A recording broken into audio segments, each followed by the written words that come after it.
Hey guys, tonight we drift up a lonely hillside in the kind of silver-blue moonlight that makes everything look a little enchanted and a little haunted at the same time.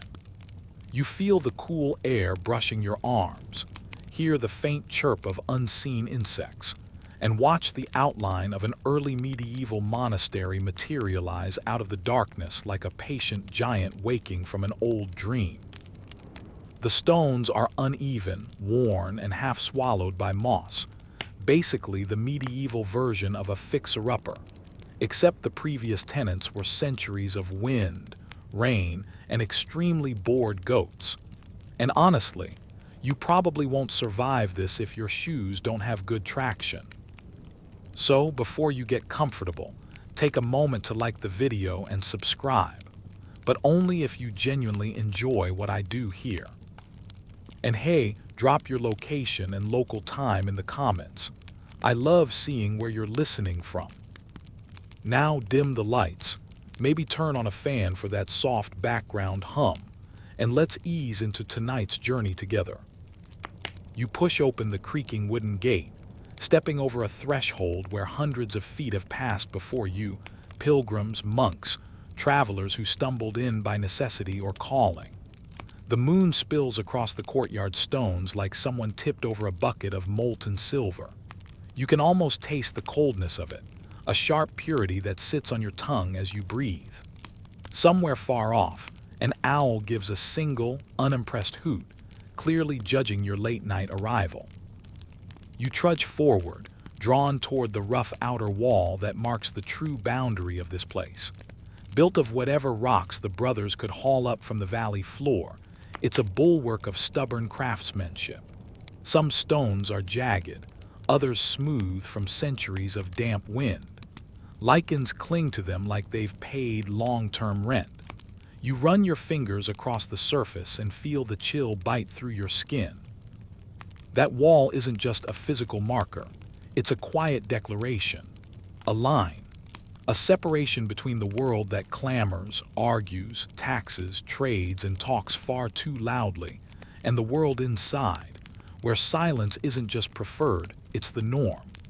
By the early medieval period, monasteries like this served as islands of order in a landscape that was often chaotic. That is your mainstream historical fact for the evening. Monasteries genuinely acted as stability hubs, preserving texts, offering refuge, and sometimes even functioning as hospitals or libraries when the nearest town was too far or too frightened to try anything ambitious. But standing here now, under this silver orb of a moon, you sense something else, something older, something layered in the stones like a second skin. A gust of wind slips through the courtyard, rustling the sparse shrubs and making the wooden shutters clatter like a monk trying not to break the silence rule. You head toward the main archway, where a sturdy wooden door sits slightly ajar. No locks, no metal bars. The brothers rarely needed such things. The real barrier was the remoteness itself. If you made it all the way up here, you either needed help, wanted peace, or were very lost. 2 out of 3 of those are noble reasons. The third is extremely relatable. As you step inside, your eyes adjust to a softer world. Dim torchlight, a lingering smell of beeswax, traces of incense that cling to the air like a shy afterimage. There's a hum of nothingness, actual, solid quiet. You feel it settle around your shoulders. It's calming at first, then slightly unnerving because your brain suddenly remembers every embarrassing thing you've ever said out loud. A faint sound reaches your ears, a gentle clink of stone on stone. At first you think it's coming from the floor under your feet, but no. It's the boundary wall behind you expanding and settling with the cold. Medieval builders didn't quite anticipate that future centuries of exposed weather would turn walls into giant mood rings. Some modern scholars, here comes your open scholarly debate phrase, still argue whether these gentle nocturnal noises were interpreted by monks as natural physics or as spiritual murmurs from the other side. You can imagine a novice jolting awake, convinced Saint Somebody was tapping out a message in Morse code, centuries before Morse was even a thought. You wander deeper, guided partly by curiosity and partly by the sheer desire to warm up your fingers. Cold moonlight was romantic for about 8 seconds. Now it's just rude. A narrow hallway stretches ahead, lit by occasional oil lamps that sputter and hiss like they're annoyed to be working overtime. Your footsteps echo softly on the stone floor. The monastery is quiet mostly, but not empty. You sense movement, not dramatic movement like a ghost sprinting around reenacting its death monologue, more like purposeful drifting. You catch glimpses of monks gliding between doorways, heads bowed, hands tucked into woolen sleeves. Their presence is so silent that for a moment you question whether they are actual people or medieval holograms. You try to nod politely at one of them, but he either doesn't notice or chooses to ignore you because silence is a spiritual discipline and social niceties are probably a distraction from God. You pass a small alcove where a single candle burns, illuminating a carved wooden figure. It's a saint, thin, solemn, eyes slightly too large, as if the artist ran out of wood everywhere except the eyeballs. Someone has tucked a sprig of fresh herbs at its base. Maybe someone's prayer for healing, or good harvest, or to stop Brother Anselm from hogging all the honey again. Human nature hasn't changed much in 1,000 years. The deeper you move, the more the place reveals its subtle quirkiness. That's your quirky tidbit for this section. Some early medieval monasteries really did have dedicated night watch monks whose job was to patrol the halls to prevent fires, check for intruders, and occasionally wake up brothers who fell asleep during long prayers. Imagine being spiritually judged for snoring. Rough times. You pause beside the inner wall that rings the central courtyard. Moonlight filters through a row of narrow arches, painting pale ribbons on the ground. The grass out there is short, almost manicured, though you have no idea who trimmed it at night. Maybe monks wielded shears during insomnia episodes. Maybe sheep freelanced after curfew. No rule book covers this. A sense of older stories clings to the inner stones. Whispers of raiders who once torched monasteries for their silver chalices. Of kings who sought sanctuary within these walls. Of scribes who carried precious manuscripts through battles like they were carrying fragile bobbies made of gold leaf and theological anxiety. You brush a hand along the carved tracery of a pillar. The patterns are simple, knots, spirals, leaves, little symbolic flourishes. A reminder that beauty, even when minimal, was considered a form of devotion. The air hums with quiet meaning. You feel as if every stone has a memory, every corridor a small confession. You step into another stretch of hallway, and the moonlight follows you through narrow windows placed just precisely enough to catch passing light.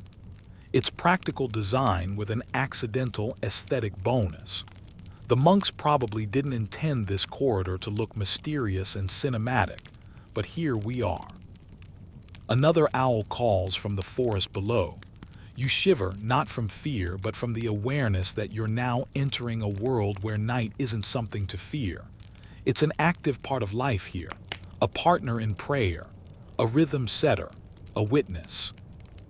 The walls breathe around you, figuratively, unless something much weirder is happening, and you realize you're standing at the true beginning of your journey, not inside a grand hall or sacred chapel, but at the simplest place of all, the threshold where moonlight meets stone, where you step from the known world into the quiet heart of the early medieval night.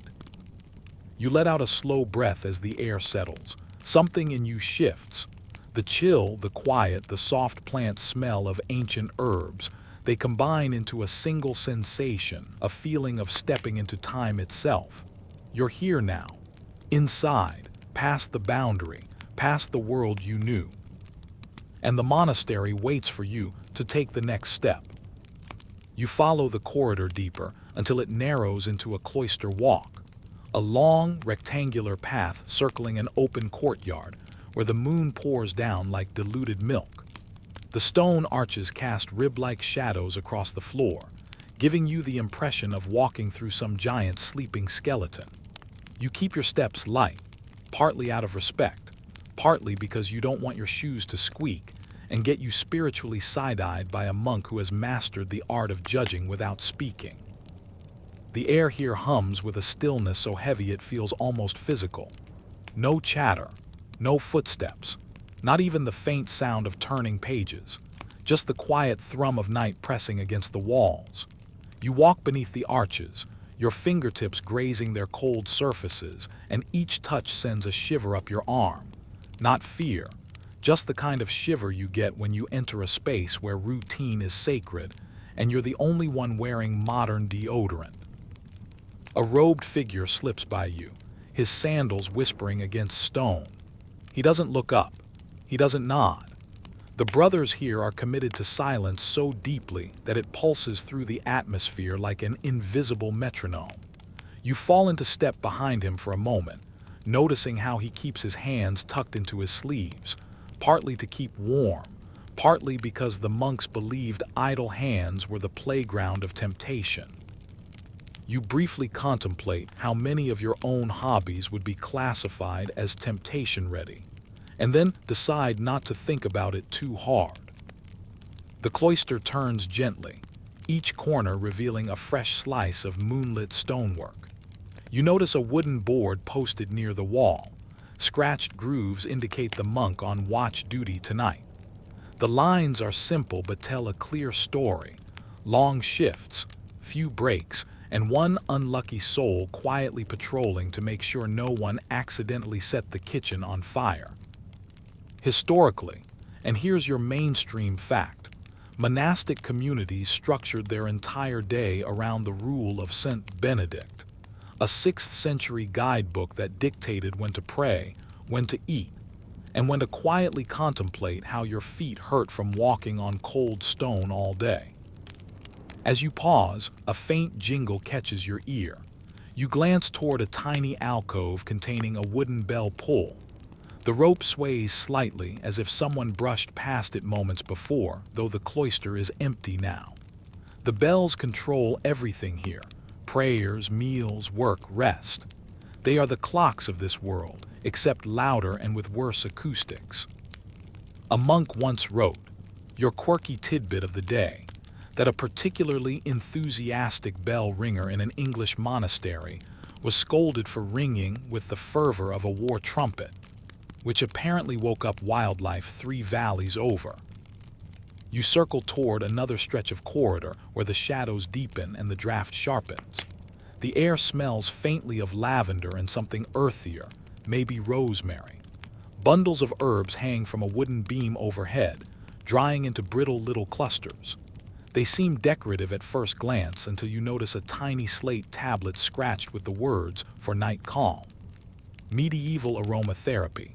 Turns out it's not a TikTok trend, but a 1,000-year-old survival technique. You continue walking, letting your feet follow the rhythm of soft moonlight and muffled silence. Every so often, you pass a door partially open, offering glimpses of dimly lit rooms. A narrow sleeping cell lined with straw mattresses, a storage chamber stacked with clay jars, a tiny oratory with a single candle flickering its stubborn way through the night. You feel yourself sinking deeper into the monastery's slow pulse. Even your breathing softens, as if adjusting to the contemplative tempo. Somewhere above you, a night breeze sighs through the rafters. The wooden beams creak in a long, groaning stretch that sounds suspiciously like someone complaining about back pain. You look up, half expecting to see a ghostly monk adjusting his posture. Nothing. Just shadows and ancient wood remembering its age. Historians still argue whether medieval monks interpreted these natural noises as signs of spiritual presence or just the sound of architecture regretting its life choices. You lean toward the latter, mostly because the roof looks like it's one strong sneeze away from early retirement. The cloister brings you to a small covered corner where a wooden bench waits beneath an archway. You sit for a moment. The stone underfoot radiates cold that seeps through your legs like slow-moving fog. From here, you get a clear view into the central courtyard, where a patch of grass glows pale beneath the moon. A thin gravel path winds through it, leading to a modest stone basin filled with water that mirrors the night sky so perfectly it feels like a second moon floats there. A soft shuffle draws your eyes to the opposite side of the courtyard. A young monk, maybe a novice, walks along the path, carrying a clay jar. His steps are careful, reverent, like he's afraid of disturbing the air. He kneels beside the basin, dips the jar, and fills it with water. The whole action takes maybe 10 seconds, yet it feels like watching a ritual that has existed since time first rolled out its carpet. You don't know what the water is for. Maybe a cleansing bowl, maybe for the kitchen, maybe for some mysterious midnight task like washing the feet of the statue that everyone keeps pretending isn't an idol. You resist the urge to wave. The monk slips away without ever noticing you. You rise from the bench and follow the cloister's path until you reach a side door reinforced with thick wooden planks. You push it open gently, revealing a smaller hallway with a row of simple niches carved into the wall. Inside each niche sits a small wax tablet scratched with marks. Some look like attendants, others look like reminders. One tablet is oddly smudged, as though someone tried to erase something but gave up halfway. You lean closer and squint. It simply reads, "Remember to breathe." A very relatable, medieval mental health note. Ahead, you hear the faint scrape of wool against stone. A monk passes you again, his pace unhurried, his expression serene. If you were to ask him for the time, he would probably answer, "When the bell rings." If you asked what he thought of modern life, he would likely blink once and then continue walking because silence is the currency here, and he's not about to go bankrupt by chatting with a wandering outsider. You drift beside a small alcove where a single oil lamp glows softly. A parchment scroll rests beneath it, weighted by a smooth stone. You unroll it just a little, careful not to leave fingerprints like some forensic disaster waiting to happen. The writing is neat, rhythmic, repetitive. A prayer, a rule, a schedule, hard to tell. But one line stands out: "Let the night teach what the day forgets." You feel those words settle on your skin like dust.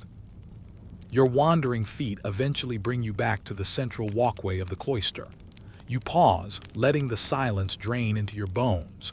It's not empty silence, not hollow. It's structured, purposeful, like the monks have woven quietness into a kind of architecture. You stand still, feeling the way the air shifts around you, gentle movements, distant footfalls, the faint rustle of robes brushing stone. The longer you stay, the more you sense the unspoken rule etched into every surface. This is a world where speech is rare, and meaning is carried through actions, glances, and rhythm, where daily life is shaped by discipline, so ingrained that even the shadows seem to follow the rule. You take one more slow breath. You can feel the pull of the next space beyond the cloister, the room where candles burn low, ink flows like midnight syrup, and the scratch of quills whispers against parchment. And you know your journey is leading you straight toward it. You drift through a narrow doorway, guided by the faintest flicker of amber light, like the room itself is breathing in slow, sleepy intervals. The temperature shifts the moment you enter. It's warmer here, softer, full of that familiar mix of melting wax, old wood, and ink that has soaked through centuries of parchment, until the whole place smells like a well-loved antique bookstore with slightly worse ventilation. This is the scriptorium. A single row of candles burns along a long wooden table, each flame bowing toward the next in a slow dance of exhaustion. The brothers who work here sit hunched over sheets of vellum, their shadows stretched long and wobbly on the plaster wall behind them. You hear it before you fully see it, the scratch, scratch, scratch of quill tips gliding across animal skin. That sound hits your ears like a swarm of tiny, disciplined insects performing synchronized calligraphy. You hover near the threshold, unsure whether you're allowed inside. But one of the monks glances toward you, just briefly, just enough to acknowledge your presence, and then resumes writing without a single blink wasted on judgment. That's about as close to an invitation as you're going to get. You step into the room. The floorboards creak beneath you like they're whispering. SHH, you're in the presence of literature. The candlelight wavers, casting each monk in a soft glow that makes their brown robes look almost golden. One brother shifts slightly, stretching his cramped fingers, and the motion sends a ripple of movement through the candle flames, as though flame and flesh are somehow sharing a single fatigue. You move closer to one table and peek over a monk's shoulder. His page is covered in lines of Latin script, so uniform it looks like a single long ribbon rather than handwriting. Each letter is carefully shaped, every stroke deliberate. You find yourself marveling at the patience required to do this for hours, days, years. And this isn't even the fancy, illuminated stuff yet. This is just the base text, the warm-up act. Vellum curls slightly at the corners where the monk's fingertips have held it steady. You watch him dip his quill into a tiny ink pot made of horn, shake off the excess with monk-like restraint, and draw the next letter with a movement so small it nearly disappears. The discipline of it is almost hypnotic. This is your mainstream historical fact. Early medieval scriptoria were responsible for preserving countless classical and religious texts that would have otherwise vanished into historical oblivion. Monks didn't just copy scripture, they copied works of philosophy, science, poetry, medicine. Without them, much of the ancient world would have slipped through time like water through a cracked jar. And here you are, watching one of those quiet guardians bend over his work, unaware that his ink strokes will outlive him by 1,000 years. A candle sputters near your elbow, sending a fat drop of wax cascading down its side like a melting icicle.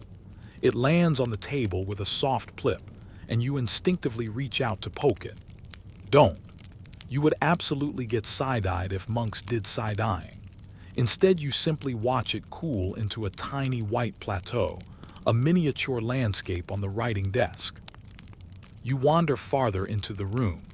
The walls are lined with shelves, simple wooden planks stacked with bound manuscripts. Some are small and plain, others bulkier with covers stiffened by wooden boards. Their edges are uneven, wavy from moisture and age, but everyone seems to radiate a kind of quiet pride. These books are survivors. At another table, a monk is preparing pigments. Little ceramic bowls sit in a neat row, each filled with powder in breathtaking colors: lapis blue, ochre yellow, iron red, lamp black. He mixes them with water and a bit of egg white, stirring slowly until the consistency becomes smooth and luminous. When he lifts his brush, the color clings to it like liquid jewel. You see his hand tremble slightly, not from fear, but from the sheer intensity required to paint straight lines on a page you've spent 3 days writing. This is where the illuminated miniatures are born, the jewel-toned visions of angels, kings, beasts both imagined and real, vines twisting like ink-drenched dreams. You notice a half-finished page on the table beside him.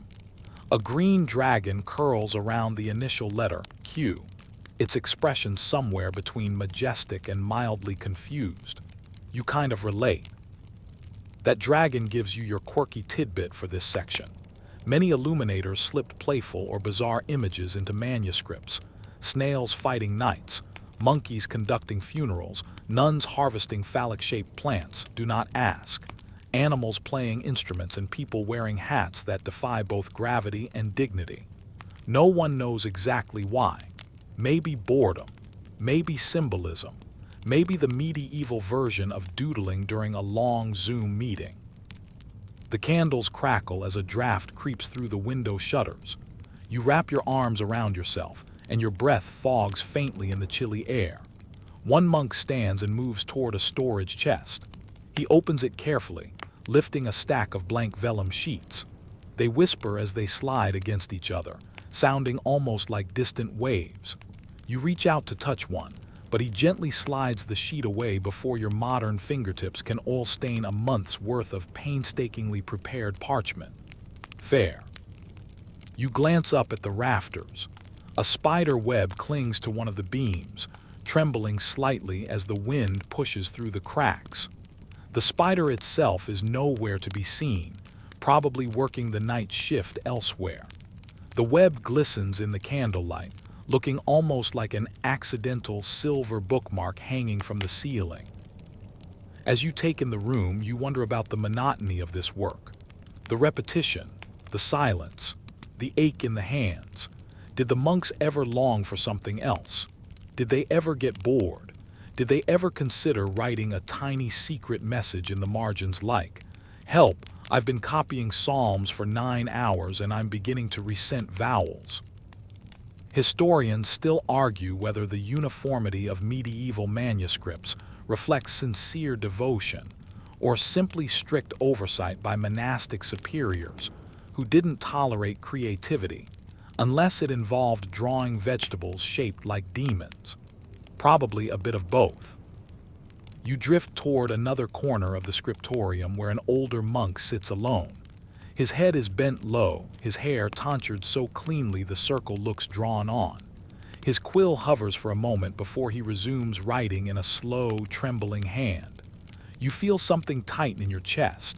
Age does not spare scribes. Their eyes strain, their fingers stiffen, but still he works. The text he's copying seems different, denser, darker, maybe even more philosophical. His candle is smaller than the others, the wick dying down to a tiny blue core. The monk dips his quill, writes a few more words, and then pauses to warm his fingers against the faint heat of the flame. You wonder how many winters he has written through, how many pages he has finished, how many he has ruined because a single sneeze splattered ink across the text like some medieval Rorschach test. You step away quietly, giving him space. Your feet eventually guide you to an open window where the moonlight seeps through, cutting a pale white strip across the floorboards. The air here is colder, cleaner. You lean against the stone frame and watch your breath drift out into the night. Just beyond the window, the world lies hushed under a thin veil of frost. Pines sway slowly, their needles whispering secrets to the wind. A fox darts through the shadows below, pausing to stare at you before deciding you're too weird to bother with. Behind you, the scribes continue their work, soft scratches, gentle candle pops, the occasional throat clearing that sounds like someone trying to politely cough in Morse code. The rhythmic sound of writing becomes a kind of lullaby, a steady, ancient pulse, a heartbeat of history. You close your eyes for a moment, letting that pulse roll through you. When you open them again, one monk is stretching his back, another adjusting a wick, another preparing fresh ink. The night moves forward and the work continues, because that's what the scriptorium is, not a place of drama but of persistence. Devotion in tiny strokes, faith expressed one letter at a time. The candles burn low, but the scribes do not stop. And neither, it seems, do you. You rise the next morning with the muted glow of dawn seeping through the shutters, the scent of damp hay and clean earth still clinging to your clothes from yesterday's wanderings. Sleep held you gently, like a woolen cloak around your shoulders, and now the world feels softened, as though the village has not yet fully awakened from its own dreams. You stretch your arms, hear the quiet creak of timber overhead, and feel a strange sense of belonging, as if the countryside has already accepted you into its rhythm. When you step outside, the dew sparkles like scattered pearls along the grass, and the air brushes your cheeks with a cool, early morning kiss. The sky is a slow blushing canvas, washed with pale rose and the faintest suggestion of gold.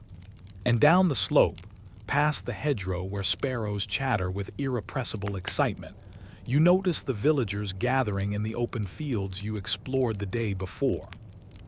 Their figures move with easy familiarity, tools swinging from shoulders, cloaks catching the soft breeze. You follow the path downhill, your boots brushing against the wild thyme that grows stubbornly between stones. The scent fills the air, sharp, earthy, comforting. "Come," calls a voice, warm and amused. It is the reeve again, already directing the day's labor, but now his tone holds a relaxed welcome. "You'll see how the land binds us all."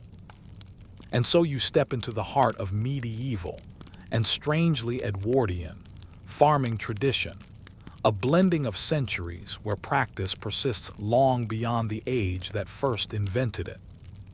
The open field stretches like a quilt of long, narrow strips, dew-laden and crisp with morning light. Farmers walk between them, each heading toward his allotted furlong. You remember what you learned already. These strips are scattered intentionally so that no family is left with only poor soil or bad drainage. Fairness, surprisingly, grows here as faithfully as wheat. A woman with sleeves rolled to her elbows greets you with a shy nod as she hefts a wooden rake. Her name is Brenna, and she moves with the strength of someone who has lived her entire life in partnership with the seasons. You join her as she walks toward her strip, a long, slender portion of the south field bordered by faint ridges marking each family's right. "Your strips change year by year," you ask as you follow her. She smiles, brushing her hand across a low stone marking the boundary. "Aye, the rotation keeps the land honest. Wheat this year, barley the next, then fallow to rest her bones." She straightens and wipes her brow with a linen kerchief. "Soils like folk, needs working, needs feeding, needs time to breathe." You watch as she demonstrates the morning's first task, checking for frost damage. The harvest is still months away, but vigilance never sleeps in the countryside. Every small sign, a bent stalk, a yellowed leaf, a thinning corner of the strip, tells a story about the health of the land. As more villagers drift toward their plots, the field takes on the low hum of purposeful activity. Men and women greet each other with nods and murmured blessings, often referring not to themselves but to the land. "May your furrows be straight. May your soil drink deeply. May St. Walston guard your crop." It feels almost sacred, not in the lofty, echoing way of cathedral worship, but in the humble holiness of earth under fingernails, breath rising in cold air, hands that shape life before the sun even crests the tree line.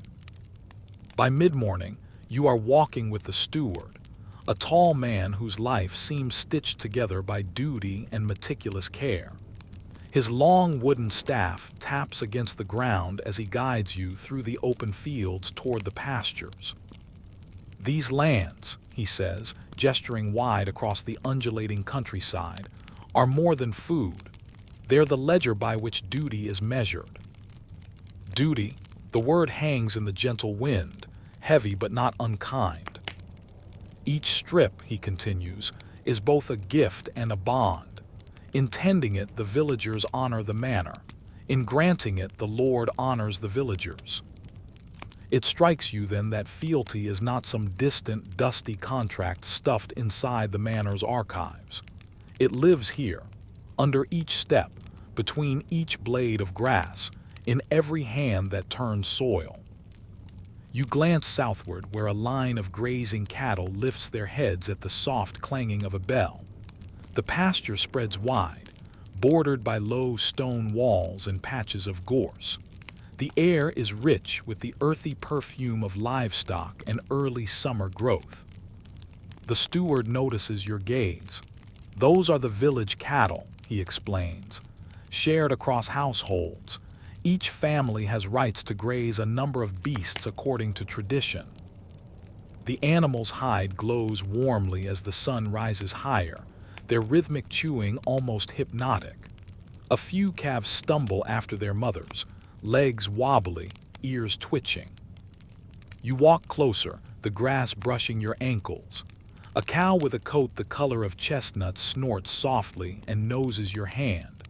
Her breath is warm and surprisingly sweet. "She knows you mean no harm," says a young boy who seems barely taller than his herding stick. "Name's Bramble. She's greedy as they come." His grin is missing 2 teeth, but his confidence fills the space just fine. You ask him how long he's helped with the cattle. "Since I could walk." He beams proudly, tapping his stick against the turf. "Learning's a duty same as grown folk. Ma'am says the land teaches us if we listen." You absorb that quietly. Because it's true. You can almost feel the countryside instructing you with every sound and scent and motion. After pausing near the grazing grounds, the steward leads you farther, toward the meadows where haymaking preparations will begin in a few weeks. Fields of shimmering grasses ripple like a green sea under the increasing warmth. Sunlight dances across the blades and casts playful patterns around your feet. "These meadows," he says, "are the manor's lifeline come winter. The hay keeps the livestock alive when frost seals the earth." You imagine teams of villagers scything in sweeping arcs, their movements synchronized like the turning of celestial bodies. You imagine the scent of fresh-cut hay filling the air, golden bundles stacked high against the timber walls of barns. A lark spirals upward, singing with such joyous abandon that the whole field seems to brighten. You close your eyes for a moment, feeling the breeze thread through your hair. The land feels alive around you, quietly, steadfastly alive. When you open them again, you notice the steward watching you with a knowing half-smile. "Most folk from outside don't see it," he says softly. "Not right away, but you're listening." You feel warmth rise to your cheeks, unsure how to answer. But he shakes his head gently before you can speak. No need for words. The land hears you all the same. Later, the bells of the parish church drift across the air, slow, resonant, a gentle call rather than a command. It signals the midday pause, the moment when work is set aside and the fields breathe with the villagers. You join a group under a broad oak tree where a simple meal is shared. Coarse bread still warm from the hearth, wedges of hard cheese, apples cut cleanly with a pocket knife, and a skin of watered ale passed from hand to hand. Brenna sits nearby, leaning against the oak trunk. Bramble naps in the grass with his hat pulled over his eyes, and above, branches sway like protective arms, dappling shade onto the gathering. Conversation flows easily, stories of past harvests, gentle teasing about whose ox is laziest, speculation about the coming weather. Not a single voice dominates. Here, community moves softly, its rhythm set by 1,000 shared tasks and a single shared world. And you realize something with sudden clarity. The fields do not just bind people to their Lord. They bind people to each other. The furrows are stitched with neighborliness. The pastures hold the imprint of generations. The meadows whisper the names of families long buried but never forgotten. The land is a living memory. And now, somehow, it remembers you too. When the bell tolls again, the villagers rise, brushing crumbs from their clothes, lifting tools with renewed determination. The afternoon will be long and steady, a tapestry of labor woven from habit and trust. But before you return to the manor for the night, before the sun dips behind the distant hills, you take one last look across the open fields. The strips lie glowing beneath the warm light, each one a quiet promise, each one a story still unfolding. And slowly, so slowly you might miss it if you blink, you feel the world shift. Not dramatically, not with any flair of magic or sound, but with the gentle certainty of soil settling after a long rain. You have become part of the rhythm now. Part of the fields, part of the fealty, part of the countryside's ever-turning story. And as you turn toward the path leading back to the manor, you understand that tomorrow will bring new lessons. Lessons rooted in tradition, yes, but also in the beating heart of a community that has welcomed you into its quiet, steadfast embrace. The cold reaches you first. It slides along the stone like a living thing, curling around your ankles as you step from the dim dormitory corridor into the wider passage that leads toward the church. The night is still thick outside, a velvet weight pressing against the narrow windows, but inside the monastery the world is stirring. Somewhere ahead, a thin ribbon of chant winds through the darkness, soft, steady like breath exhaled by the building itself. Your footsteps echo lightly, each tap of your heel sounding far louder than you intend. You wince, slowing your pace, trying to imitate the monk's ghost-like glide. Spoiler, you fail spectacularly. One particularly misplaced step cracks through the silence, bouncing off the vaulted ceiling with all the grace of a dropped frying pan. A brother at the far end of the hall glances back, eyes twinkling with the faintest amusement, and you swear you see the corner of his mouth twitch upward before he turns away. You follow him into the nave.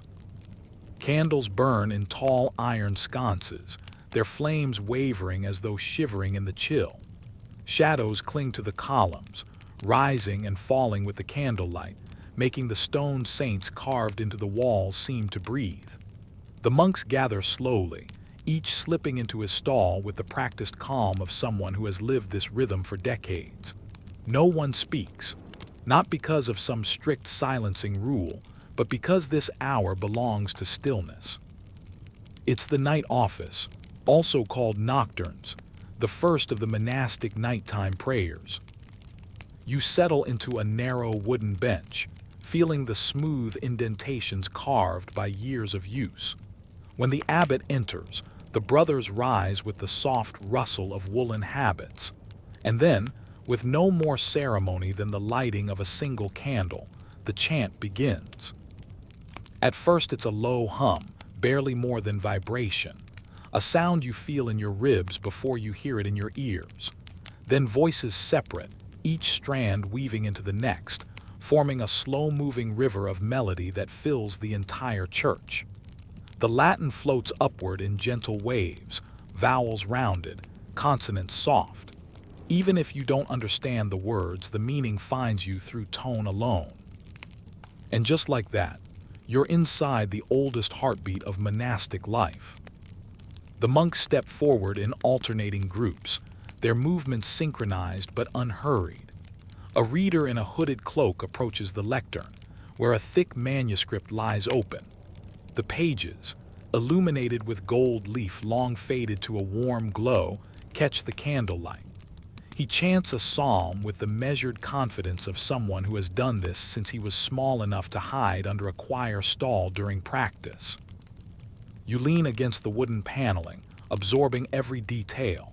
The faint scent of beeswax, the distant creak of a shifting roof beam, the slight tremor of cold that insists on clinging to your shoulders despite your best attempt to appear stoic and medieval. Historians still argue whether early medieval monasteries performed these nocturnal prayers exactly at midnight or staggered them throughout the night. But right now the debate feels irrelevant. Time behaves differently in this place. You're moving by monastic hours now. Less clock, more cosmos. A brother beside you closes his eyes as he chants, face serene except for one eyebrow that rises each time he hits a particularly challenging noon. It's a small detail, but it reassures you. Even in the holiest hours, humanity sneaks in. When the chanting pauses, the silence that follows is so complete it almost rings. Your ears buzz faintly, as if trying to readjust from the sudden drop in sound. The abbot steps forward. His voice, when he speaks the next prayer, is surprisingly gentle, more bedtime storyteller than stern spiritual guide. You picture him telling soothing tales to anxious novices during their first winter here, And honestly, it doesn't seem far-fetched. During the quiet moments, you catch glimpses of the church's night personality. The carved capitals at the tops of the pillars, lions, vines, strange winged creatures, appear more animated in the flickering light. One small figure, tucked behind a curve of stone, looks uncannily like a tiny monk sticking his tongue out. You wonder if the mason was bored, mischievous, or just having a creatively chaotic day. Medieval artisans were like that sometimes. One even carved a rabbit riding a snail in a manuscript margin somewhere, which honestly feels like the most relatable expression of existential dread. A chill sweeps through the nave, carrying with it the subtle smell of damp stone. You pull your cloak tighter, but the cold sneaks under it anyway. And yet, there's something comforting in it. As if the temperature itself is a reminder, the night office isn't about ease. It's about wakefulness in the most unlikely hour. One monk coughs softly, another clears his throat, the abbot's candle gutters. And then once again, the chant rises. This time it's a responsory, call and response. The brothers' voices move like a tide shifting direction. When they chant together, the sound blooms, growing so warm you forget for a moment how cold your fingertips are. One historical fact flits through your thoughts. Some early medieval communities performed this entire prayer service in near darkness, saving candles for dire need. You glance at the handful of flames around you and wonder how much darker the church would feel without them. Probably too dark to see the steps in front of you, which would be a fast track to becoming the monastery's first documented banana peel level cautionary tale. The reader turns a page. The parchment whispers, an unexpectedly intimate sound. You imagine the scribe who once labored over that very sheet. Maybe he sat hunched in a tiny scriptorium, the winter wind squeezing through the shutters, ink freezing in its horn. Maybe he muttered again, every time his quill spluttered. Maybe he doodled a fish wearing a crown in the margin just to keep himself awake. You'll never know, but the possibilities feel close enough to touch. As the service continues, you notice how your own breathing sinks slowly with the rhythm of the chants. The world outside the monastery, the whole bustling medieval tangle of markets, fields, gossip, and noise, slips farther away. Here, night is not absence. It is a presence, a companion. The church's stones seem to exhale around you, as though settling into the same quiet meditative cadence. A monk adjusts a candle near you, and for a moment his hands glow gold. You catch the lines carved into his skin, deep, clean, unmistakably shaped by years of work. Farming, tool handling, maybe cheese-making. Monks loved cheese-making. The quirky tidbit slides into your mind. Some monasteries actually use cheese as a form of monetary exchange, a detail that feels both perfectly sensible and slightly hilarious. Imagine paying rent with cheddar. Honestly, kind of iconic. The chanting tapers into a softer melody, one that drifts rather than marches. The words melt together, forming a cushion of sound. Your shoulders loosen. Your heartbeat slows. You feel, in a strange and quiet way, as though you're sinking not downward but inward. Into stillness. Into the night. Into something ancient. When the final psalm comes, the monks rise again. Their shadows stretch across the stone floor, long, thin shapes moving in gentle unison.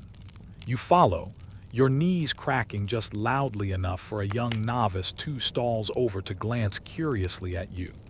The expression on his face clearly says, "Newcomer noises detected." You shrug apologetically.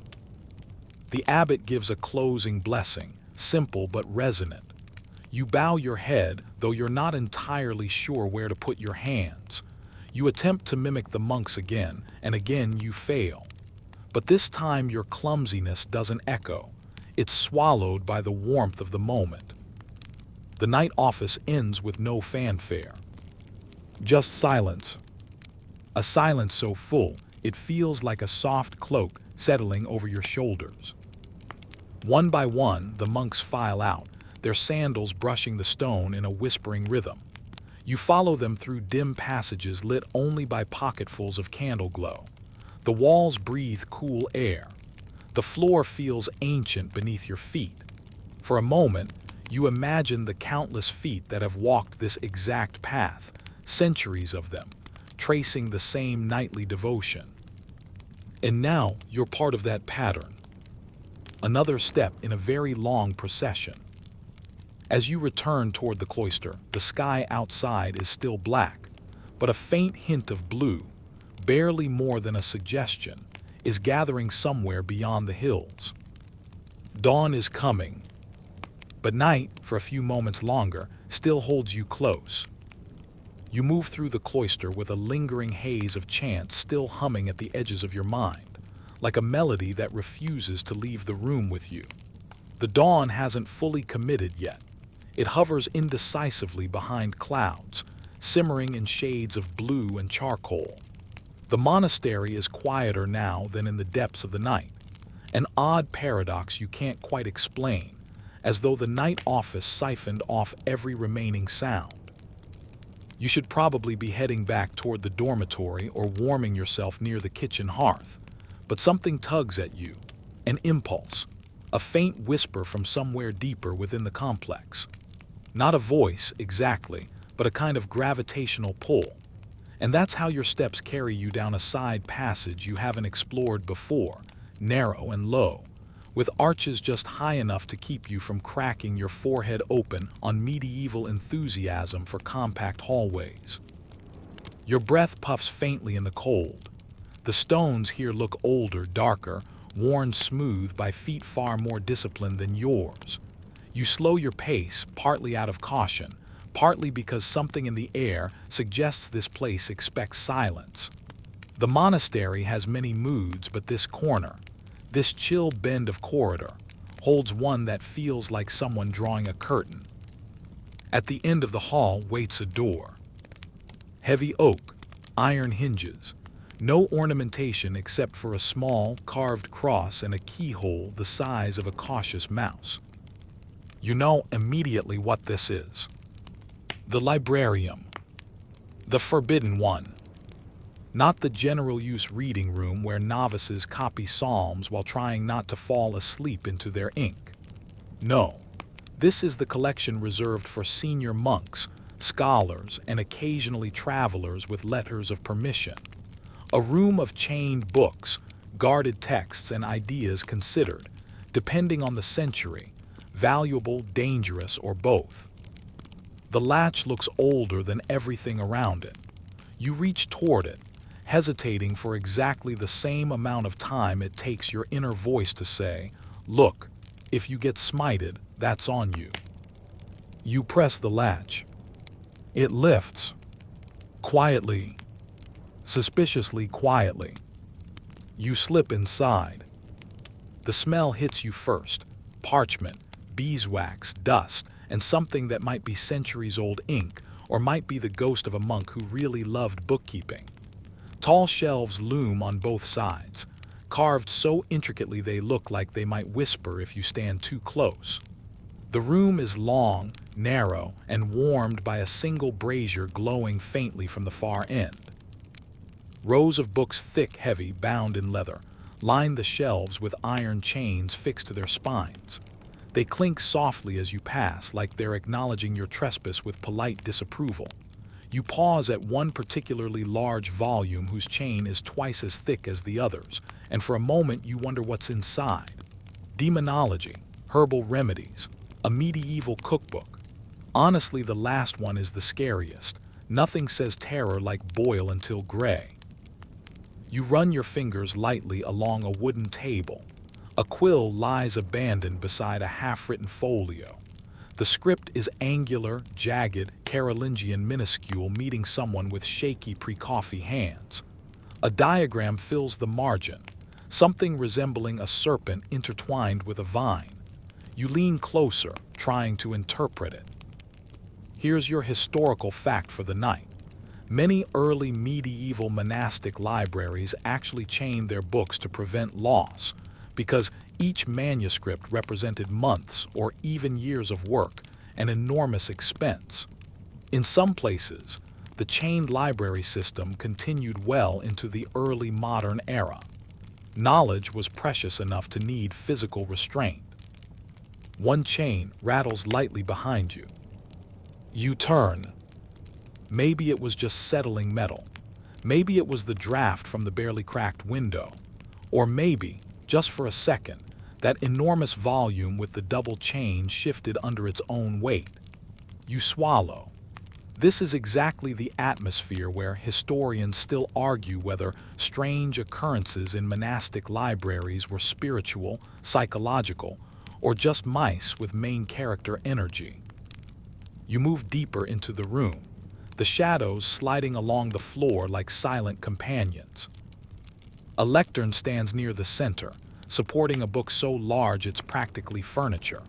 You approach slowly, drawn by pure curiosity, or hubris, one of those. The page is illuminated in colors that seem impossible in such dim light. Deep blues, rusty reds, shimmering gold. A single decorated initial curls like a vine around itself, filled with miniature beasts that look equal parts adorable and unhinged. Below it, the text unfurls in perfect script. De luminaribus noctis, concerning the lights of the night. Your heart flickers. A treatise on celestial movements, perhaps, or the theology of darkness, or, given the time period, something cheerfully apocalyptic. You skim further down, lips moving silently as you attempt to keep pace with the Latin. Some of it is familiar. Some of it makes your eyebrows climb so high they nearly leave your face. A passage catches your eye. The night reveals what the sun does not permit to be seen. Well, that's comforting. Another line, scribbled by a later hand, reads, Cave lector, quidem lumina non volant in venire. Beware, reader, some lights do not want to be found. You exhale through your nose quietly, firmly, like someone trying to pretend they're not creeped out. A draft brushes past your ear, just barely enough to lift a few strands of hair. You turn slowly, very slowly, half expecting to see a monk standing there, arms folded, delivering the medieval equivalent of, "And what do you think you're doing?" But the room remains empty. For now, you continue wandering, each step a quieter whisper than the last. A small cabinet sits in the corner, door ajar just enough to tempt the curious. You nudge it open with a fingertip, revealing not relics or forbidden scrolls, but wax tablets and styluses. Wax tablets. You grin. For all the mystique of the librarium, the monks have their equivalent of scratch pads, erasable note-taking tools. Here's the quirky tidbit. Some monks doodled saints, animals, or angry notes to themselves on wax tablets when they got tired of copying manuscripts. Imagine a medieval monk scribbling, "Please, for the love of Saint Cuthbert, stop smudging the ink." Honestly relatable. You lift one tablet, tracing the shallow marks someone left behind. They look like practice strokes, maybe warm-ups before writing. Or maybe they're the last traces of a novice who wandered in and got caught. You hope you're not about to repeat his fate. You set it down and turn toward the window. Outside, the sky is lightening. Not much, but enough for the first thin line of dawn to touch the horizon. The cold air breezes through the crack, brushing your cheek with the faint scent of heather. The quiet in here feels different now. Less foreboding, more contemplative, as though the room isn't warning you away but inviting you to understand something. Knowledge here is not dangerous because it is forbidden. It is dangerous because it is powerful. And in a world where books are chained, the ideas inside them are the things that roam free. You take one last lingering look around the librarium. The chained volumes glint in the dawn-melted light. The illuminated manuscript on the lectern catches a warm glow. For a brief moment, the entire room feels suspended, caught between secrecy and revelation, night and morning, silence and the first stirrings of daily life. You slip out as quietly as you came, easing the door closed until only a thin click sounds. The corridor greets you with a soft draft and the distant sound of footsteps, brothers beginning their morning tasks. You breathe deeply. You've seen something few outsiders ever glimpse. You've touched the edges of guarded ideas. And as you walk back toward the waking monastery, your steps echo lightly, softer now, more purposeful, as if the knowledge in that room didn't just stay there. It followed you. The scent hits you first, something between roasted barley and cold ashes. You're in the monastery's kitchen, if you can call it that. It's not the bustling hearth you might imagine from a royal manor or a peasant's cottage. Here, the air hangs still, thick with quiet purpose. The brothers move slowly, like ghosts performing a ritual of necessity rather than pleasure. Each step on the stone floor whispers rather than clatters. The clinking of iron pots sounds like a sin. You're standing before a hearth that hasn't seen real flame since Easter. A handful of embers glow beneath a suspended cauldron, and beside it, a young monk grinds barley into coarse flour. His face is pale, his hair shorn, his breath visible in the chill. You watch as he adds a pinch of salt, a luxury they're not really supposed to have, and whispers a prayer that sounds more habit than hope. Meals here are not for delight, they are for endurance, bread and pulse, water and patience. Lent stretches across the year like a slow tightening belt. The kitchen itself feels like a skeletal organ, hollow but alive, feeding just enough to keep the chant going. The only color in this gray chamber comes from the faint shimmer of copper ladles and the warm hue of a solitary candle sputtering near the wall. Monks eat in silence. They eat standing, sometimes sitting on low benches if permitted by the rule. The clang of spoon against bowl replaces conversation. Even chewing has a rhythm, slow, measured, reverent. You find yourself mimicking it, matching your breath to theirs, as if silence itself were a seasoning. The rule of Saint Benedict demanded moderation in all things, and food was no exception. 2 cooked dishes suffice, the old text insists, so that he who cannot eat of the one may partake of the other. But the truth, even those 2 were often one. A stew of lentils, maybe a crust of rye. The monks of the early medieval centuries ate so little fat that their own candles, made from animal tallow, probably contained more calories than their supper. Still, there is a strange dignity here. You watch an older monk with hands like bark cradle a loaf of bread as though it were a relic. He slices it with reverence, shares it equally, not even glancing at the portion he keeps for himself. He has done this every day for 40 years. That loaf is his liturgy. Historians still argue whether the monastic diet was meant purely for spiritual discipline, or also a subtle protest against the decadence of the outside world. Some point out that abstinence was a way to gain moral power, proof that holiness could outlast hunger.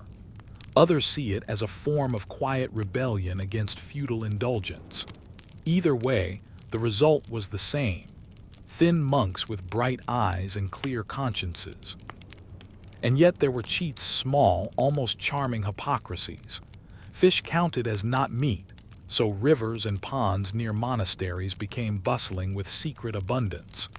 Cheese snuck onto tables under the name of white food.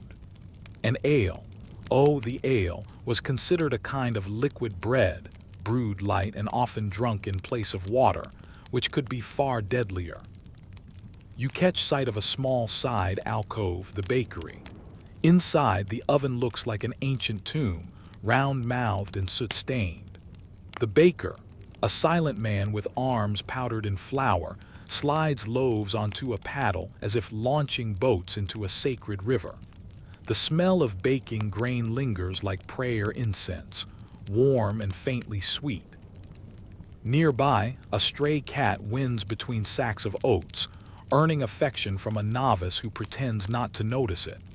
Animals weren't supposed to linger in kitchens, but even the most devout monk couldn't resist something that purred in the cold. God made all creatures, you imagine him thinking, so perhaps this one just needs feeding. You notice something else etched into the soot above the hearth, a crude carving, initials, and the date 847.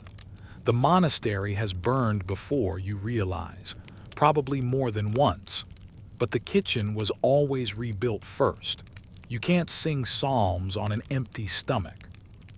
As you lean against the cool stone, you imagine how many centuries of hands have prepared the same meager meal, said the same quiet grace, and shared the same dry bread.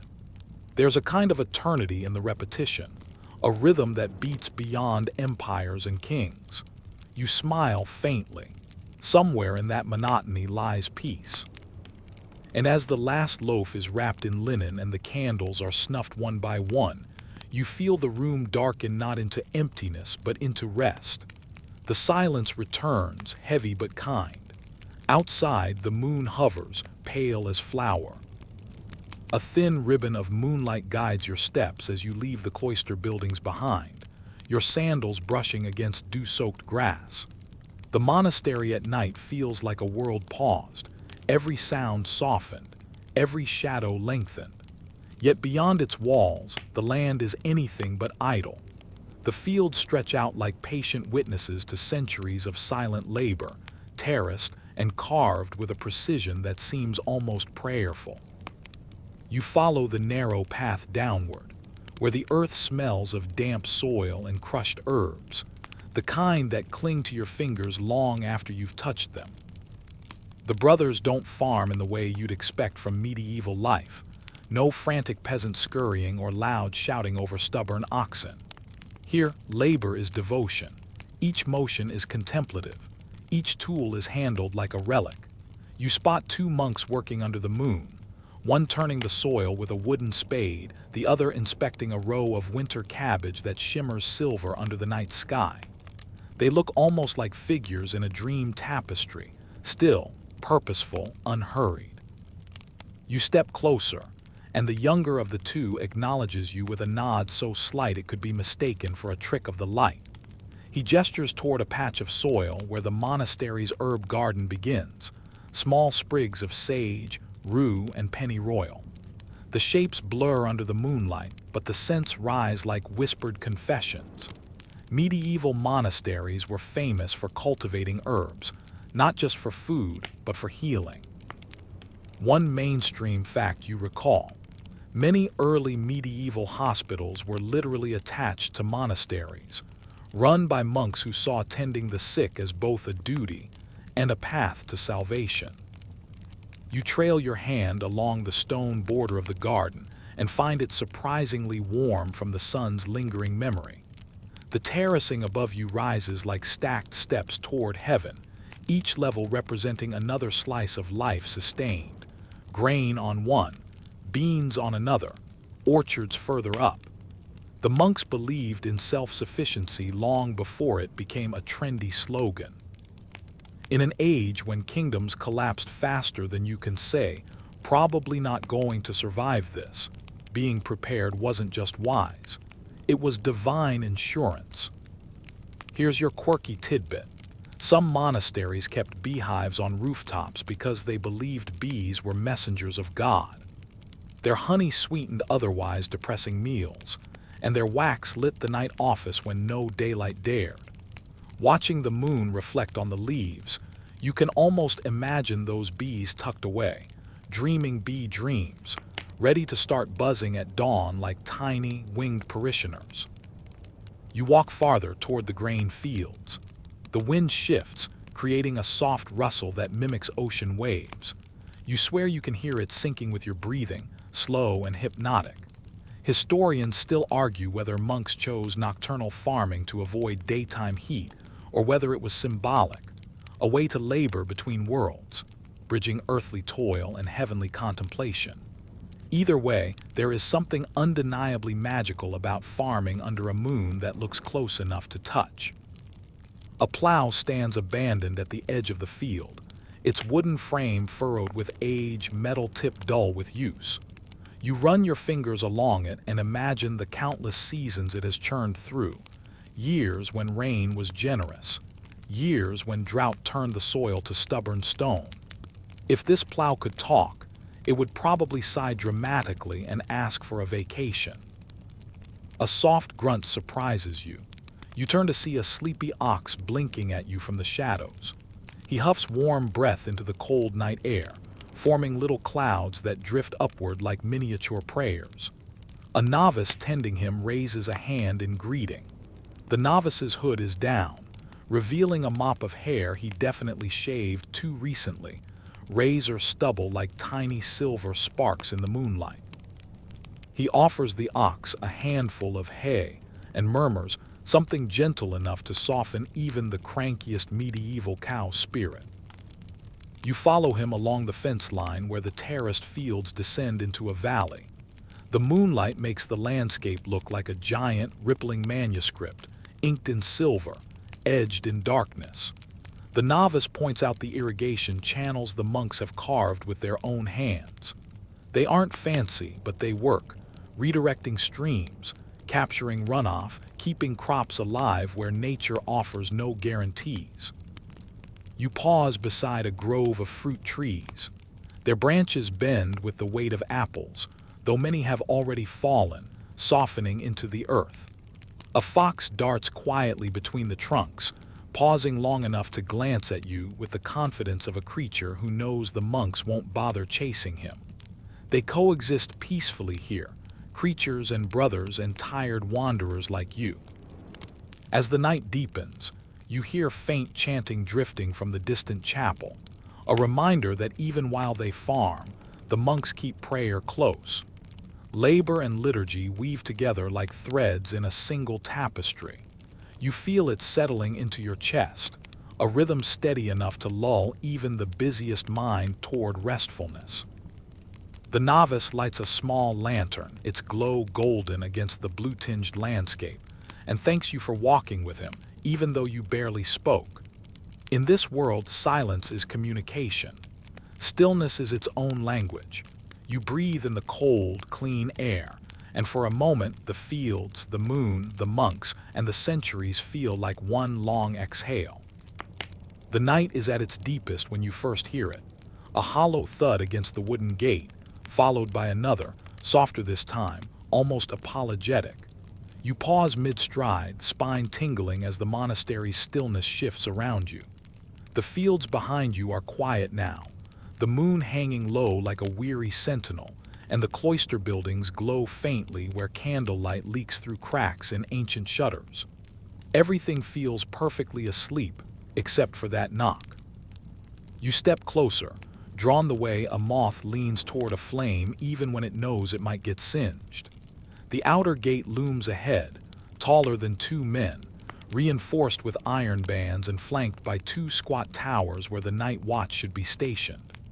Should, of course, being the operative word, because when you arrive, you see just one sleepy monk perched on the parapet, blinking like an owl forced into overtime. He spots you and startles so hard he nearly drops the lantern. Its dim flame sputters, then rallies bravely. "Ah, you," he whispers, as though knowing you might summon trouble. "Someone at the gate." His voice cracks on the word someone, which is never a good sign in a world where someone could mean anything from a lost pilgrim to a man who thinks washing is optional to, in the worst cases, a brigand with bad intentions and worse manners. The knock comes again. This time it's not loud, just persistent, and that's somehow more unnerving. The monk, or gatekeeper technically, though he doesn't give off authoritative dormant energy, leans over the parapet and calls down, "Who seeks sanctuary?" The wind answers first, tugging at his robes and scattering a few brittle leaves across the courtyard. Then a voice rises from below, tired, hoarse, and frayed at the edges like a well-handled hymn sheet. "Travelers," the voice says, We mean no harm, we seek safety for the night. Plural, you exchange a glance with the gatekeeper that translates roughly into, "This is above both our pay grades." He motions for you to follow him down the stone steps that curl inside the tower. The lantern sways wildly as he descends, illuminating carvings and old scorch marks left by some fire centuries ago. Monasteries are old enough to have survived everything: Vikings, feuds, lightning, and the occasional whoops. Brother Matthew got the incense too close to the tapestries. By the time you reach the ground, 2 more monks have been roused from their near sleep. One of them, a long-faced man with eyebrows so dramatic they could headline their own miracle play, is clearly in charge. "Open, but slowly," he commands, "and keep the chain on." Ah yes, the medieval version of a peephole. The large bolt groans as they slide it back, followed by the metallic scrape of the iron chain. The small inward window, no bigger than a loaf of bread, swings open. Cold air slips inside like an unwelcome guest, and then you see them. 3 figures. A woman wrapped in a wool cloak, her face pale under the moon. Beside her stands a young man, barely more than a boy, clutching the reins of a donkey so exhausted it looks ready to lie down and write its will. And behind them, a second man, older, broader, leaning heavily on a staff. He's bleeding. Not dramatically, no spurting, no collapse, but his sleeve is torn, and the dark stain seeping through it suggests he did not get that injury while pruning rose bushes. The monks stiffen. You feel it ripple through them like wind through tall grass. Hospitality is sacred. Fear of strangers is older still. Both instincts collide in the narrow space between the gate and the unknown. The long-eyebrowed monk clears his throat. "What brings you here at such an hour?" The older man speaks, voice level despite the pain. "Bandits on the road. They set upon us at dusk. We escaped, but..." He glances at his arm. No need to elaborate. You feel your stomach tighten. Roads in the early medieval world were, how shall we put it politely, the kind of places your mother would warn you about. The kind of places where "you probably won't survive this" is less a joke and more a travel advisory. The woman steps forward slightly. "Please, just until dawn." Silence hangs like frost. One monk mutters a prayer under his breath. Another rubs the wooden cross hanging at his neck as though polishing it might produce an answer. Historians still argue whether monasteries leaned more toward radical hospitality, welcoming all as Christ, or toward cautious self-preservation, especially during unstable centuries. Records from different houses contradict each other, leaving scholars bickering like medieval hens. But you can feel the tension now. The real, lived version. 3 strangers at the gate. 3 possible blessings. 3 possible threats. The long-eyebrowed monk makes his decision. He nods once. "We will give you shelter, but the man with the injury must relinquish his weapons." The older traveler drops a dagger onto the stone with a clatter that feels too loud for the peaceful hour. The boy follows, offering a small knife so dull it's more a vegetable peeler than a threat. Even the donkey seems relieved. The monks undo the chain, then heave the heavy gate open. The travelers step inside, limping, shivering, carrying the raw ache of people who have seen too much in one day. You take one step back as they enter, and something in you softens. Maybe it's the way the woman keeps glancing at her companions, counting their breaths as though she's responsible for their survival. Maybe it's the boy's trembling hands. Or maybe it's that wounded man, still upright, still polite, but clearly battered. Inside the courtyard, torchlight flickers, throwing long shadows. A novice brings water in a wooden bowl, another brings cloth. The older traveler's wound is cleaned. The monks aren't skilled surgeons. You're not about to witness medieval Gray's Anatomy, but they know enough about herbs and pressure to keep a man alive. One mainstream historical fact comes drifting into your mind. Monasteries often acted as informal hospitals, treating wounds, illnesses, and travelers who stumbled in half-dead from the road. They didn't always get results that would impress modern doctors, but they did what they could. And on nights like this, doing what you can is everything. When the woman pulls back her hood, you notice her hair is braided with small carved beads, a regional style you vaguely recall from some dusty manuscript. She speaks calmly, but her eyes dart around the courtyard, measuring distance, escape routes, trustworthiness. She's smart, probably smarter than all of us here combined. The boy, meanwhile, has latched onto the donkey's neck in relief. You hear him whisper something to it, comforting nonsense about warm hay and morning light. You can't help but smile. In a world full of unpredictable humans, animals make much better confidants. The wounded man is led to a bench. A monk offers him a thin gruel, mostly hot water pretending to be food, but the man accepts it gratefully. Hunger makes even mediocre meals taste like feasts. And as all this unfolds, you can't ignore a quiet, odd detail. The woman keeps a leather pouch clutched tight to her chest, not like a purse, more like something valuable, dangerous, or both. Consider that your quirky tidbit of the night. Medieval travelers sometimes carried relic fragments believing they offered divine protection. Others carried forbidden texts. Some carried charms made of animal bones or meteoric iron. And some carried secrets. Nothing about that pouch looks ordinary. As the night stretches on, the monastery shifts into a strange rhythm.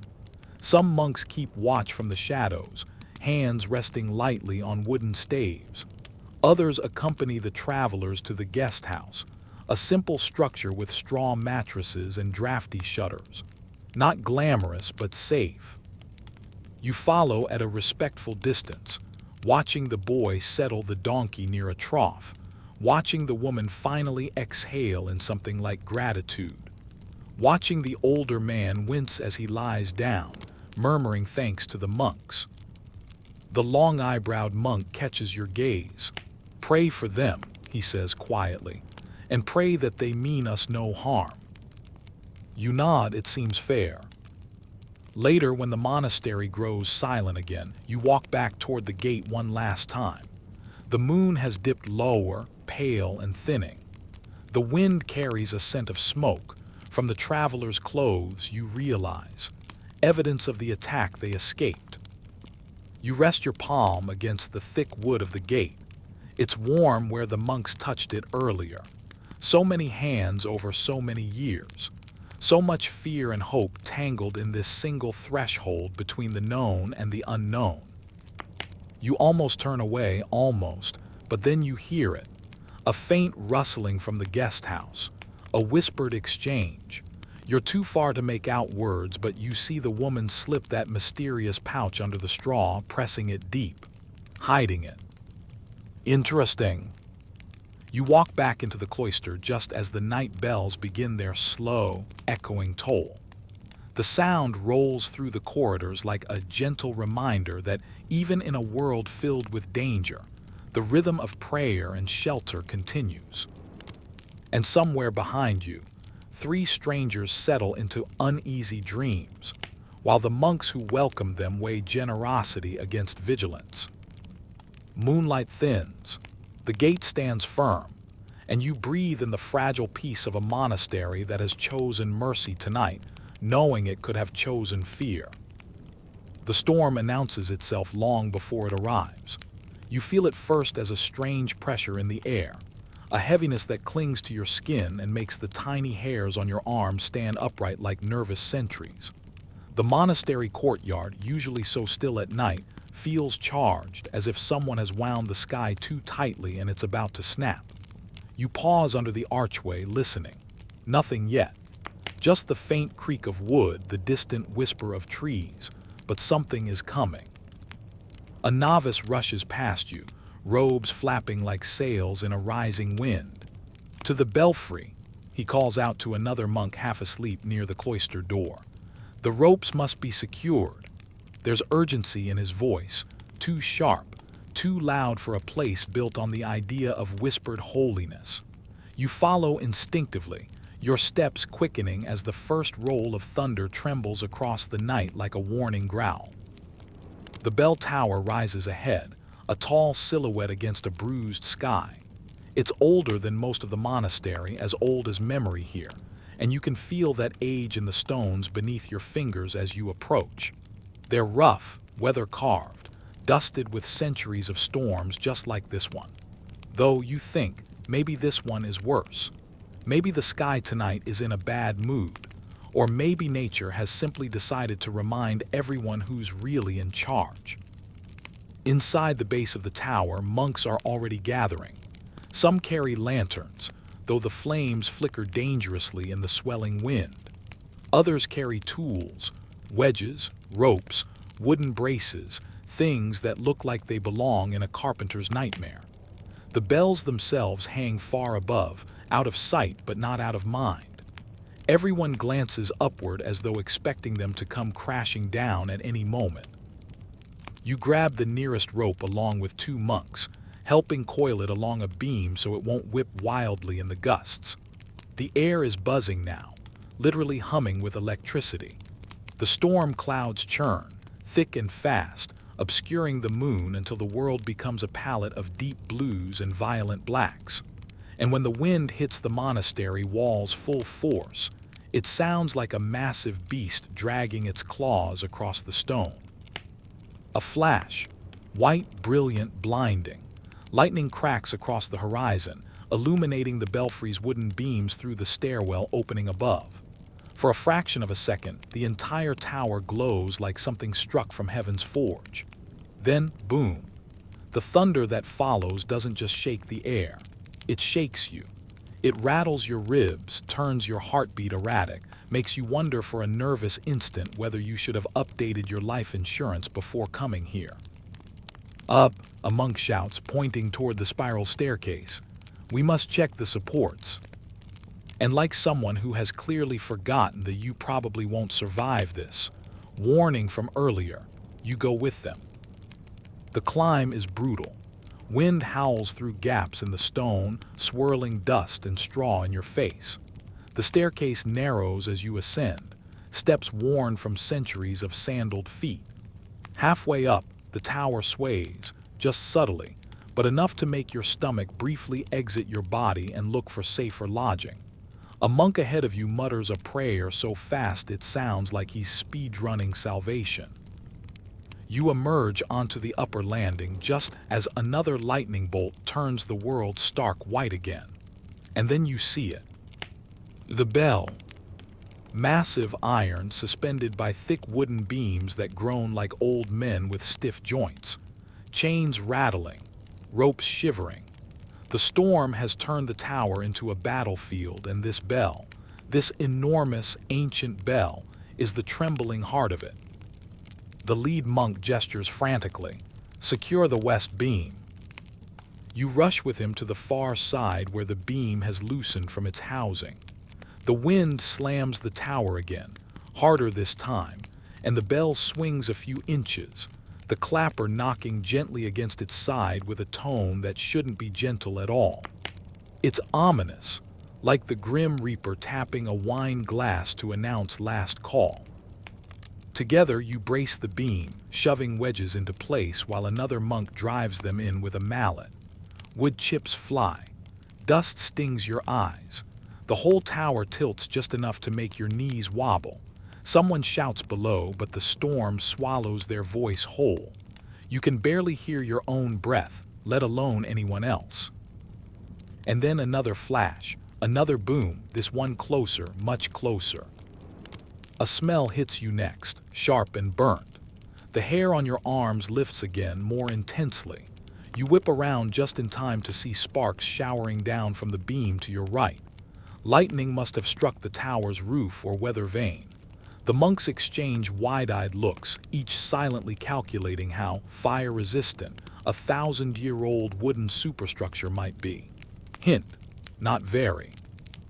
But miraculously, the sparks fade, smothered by the wind and rain now blasting sideways through the tower's open arches. Still, the danger feels immediate, alive. Below you hear a bell start to ring, not from the tower you're in, but from a smaller chapel on the far side of the monastery. The sound rises through the storm like a trembling plea. You know enough medieval history to recognize it. Bells often rang during storms because people believed their holy sound could break apart evil forces in the clouds. Mainstream fact delivered. And tonight it certainly sounds like an attempted negotiation with chaos. Wind tears through the opening again, nearly knocking you off balance. You grab onto a support post, clinging like it's the last lifeline on a medieval game show. One monk shouts a half-panicked laugh. Storm madness, you figure. It's a thing. Look it up, or don't. Historians still argue whether these towering belfries were feats of engineering brilliance or reckless architectural flexing by overconfident abbots. Tonight, swaying inside one like a loose tooth, you're leaning toward reckless flex. As the storm peaks, the tower becomes a symphony of chaos, bells rattling, beams moaning, monks chanting prayers that probably count double during severe weather events. The lightning flashes so frequently you almost forget what darkness looks like. Rain pelts through the arches, soaking your hair, your clothes, your dignity. Water puddles at your feet. Wind slaps you across the face like it's offended by your presence. And then at last, the turning point. The wind shifts, not gentler but differently, angled, thinning. A break forms in the clouds where the moon slips through, pale and trembling but visible. The monks freeze as though someone pressed a cosmic pause button. You all listen. The tower stops swaying. The storm isn't gone, just retreating, grumbling as it marches toward some unlucky village down the valley. But you can feel the pressure lifting, like a hand unclenching from around your chest. The monks release slow breaths. One starts to laugh, quietly at first, then louder, until someone else joins in. It's the wild, relieved laughter of people who have survived something they didn't dare name out loud while it was happening. You grip the railing, chest heaving. Your heartbeat finally decides to return to normal hours. Down below, the monastery begins its post-storm rituals. Lanterns flicker back to life. Doors creak open. Novices run across the courtyard to check the livestock, the herb garden, the guest house where last night's travelers still sleep uneasily. Everything smells of wet stone and smoke and renewal. You descend the tower slowly, cautiously, each step a reminder that the ground is a privilege, not a guarantee. When you reach the base, a monk claps a hand on your shoulder, not too hard but warmly. You climbed, he says, as if that alone is a badge of honor. Outside, rain still drips from the eaves like falling beads. The air is cool, washed clean, filled with the metallic scent of lightning's aftermath. You walk into the courtyard and tilt your face upward, letting those final raindrops kiss your skin. The storm is gone. The belfry still stands. And the monastery, ancient, fragile, stubbornly faithful, endures another night in a world that never promises safety. You drift from the storm-softened courtyard into a quieter wing of the monastery, one that smells of iron ink, dry vellum, and the faintest ghost of lavender oil, the scribes used to keep mold from moving in like an uninvited roommate. Your steps echo in that particular way stone clusters do at night, 3 beats behind, as if the hallway is politely mimicking your anxiety.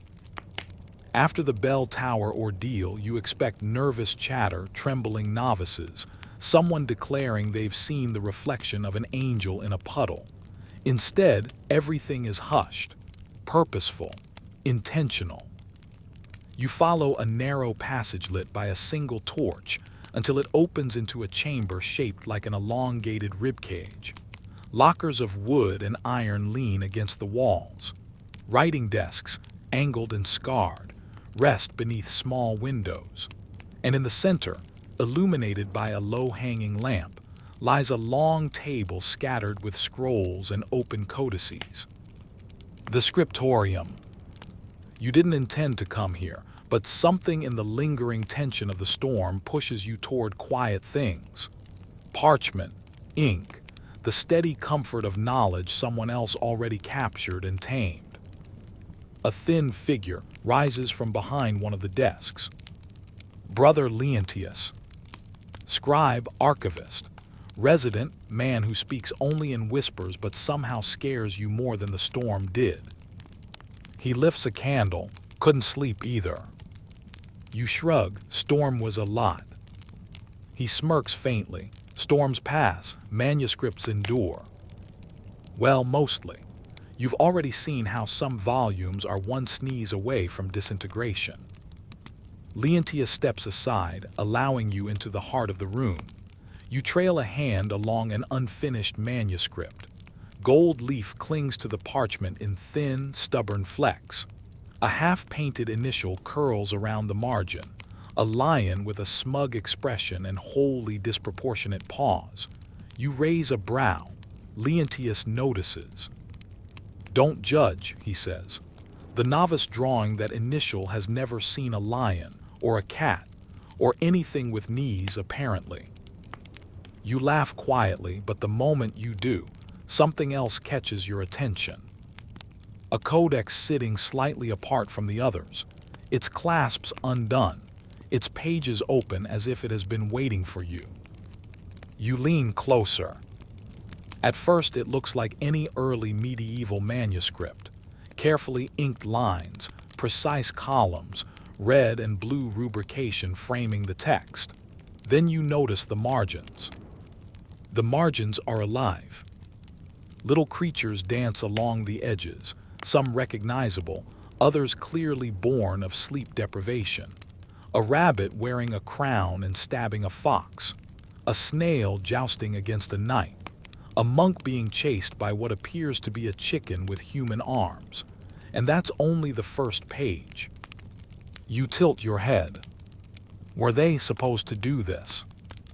Leontius folds his arms.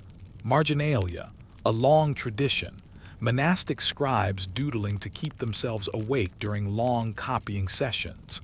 Then he lowers his voice conspiratorially, or to annoy the prior.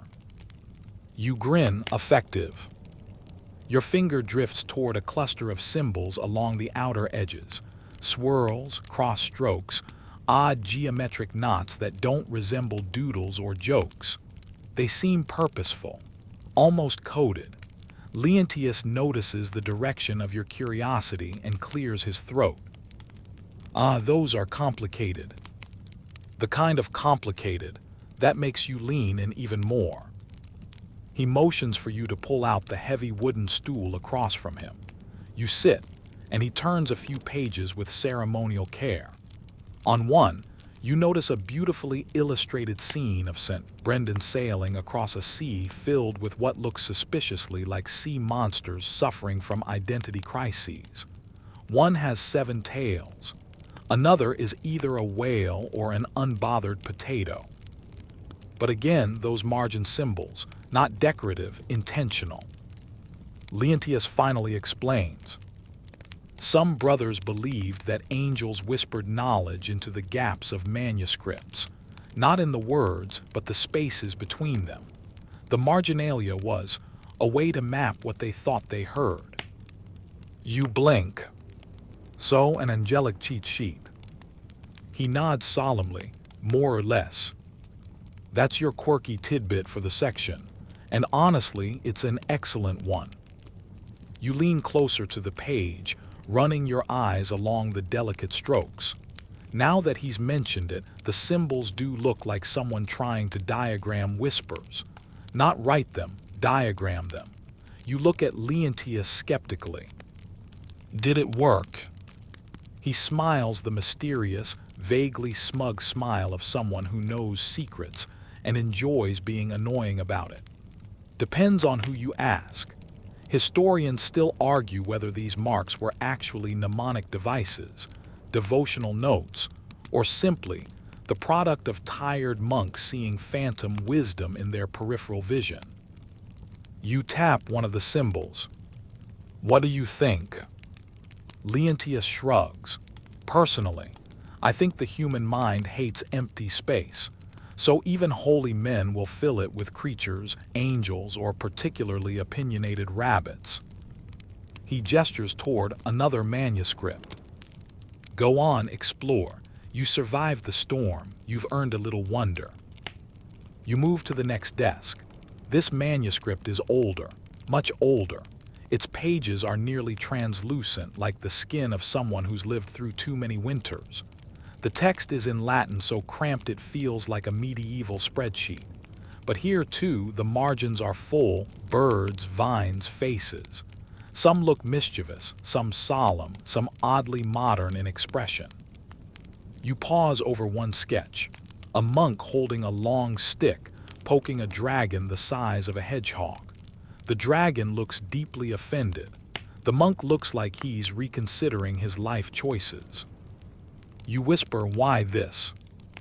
Leontius replies from across the room without looking up. That's from a cautionary tale. Don't poke things you can't understand. Solid advice. You flip another page. Here the marginalia shifts, less playful, more symbolic, circles overlapping circles, shapes forming patterns. You see a diagram of the heavens, crudely rendered, yes, but clearly representing celestial spheres. A few of the circles are labeled with names you recognize: Luna, Mars, Saturnus. This is a mainstream historical fact. Monks regularly copied astronomical texts, but beside one of the circles is something unexpected: a long, winding serpent coiled around the planetary lines. You raise a brow. Did they believe snakes lived in the sky? Leontius hums. In a manner of speaking, some medieval thinkers described comets as fiery serpents fleeing the heavens. Others saw them as omens. He looks at the image again. Or maybe the scribe was just bored of drawing circles. You smile at that. As you move on, you reach a third volume, this one bound with dark leather thicker than the rest. The moment you open it, the ink smell hits you like a memory still damp. It must have been restored recently. The first page shows a strange scene: a monk lifting a chalice while something shadowy watches from outside the frame. It's not threatening, just curious. You glance at Leontius. What story is this from? He steps beside you and sighs. That, a collection of miracle tales. Some true, some exaggerated, some, let's just say, they're creative retellings. You flip to the margins again. A face stares back. Round, wide-eyed, comically worried, like the medieval equivalent of, "I did not sign up for this." Beneath it, a scribe wrote in minuscule script, "Help us, Damen, for Brother Martin spilled the ink again." You snort so loudly it echoes. Leontius winces. "Quiet, please, books are sleeping." You decide not to argue with that logic. You wander deeper into the stacks. The deeper you go, the stranger the manuscripts become. One features animals teaching moral lessons, wolves preaching sermons, goats attending school, a goose judging a trial while wearing what looks like a wig. Another contains marginal doodles of monks riding fish. You don't ask for context. You suspect there is none. Finally, you reach a manuscript unlike the others. Small. Minimal decoration. Just a few lines of tight script and blank margins. You open it. Half the pages are unwritten. Leontius appears beside you again, almost ghost-like. "Ah," he whispers, "that one is special." "Why?" He gives the pages a gentle brush with his fingertips. Some manuscripts were intentionally left unfinished, a reminder that knowledge is never complete, that the world continues beyond what we can record, that silence is also a kind of wisdom.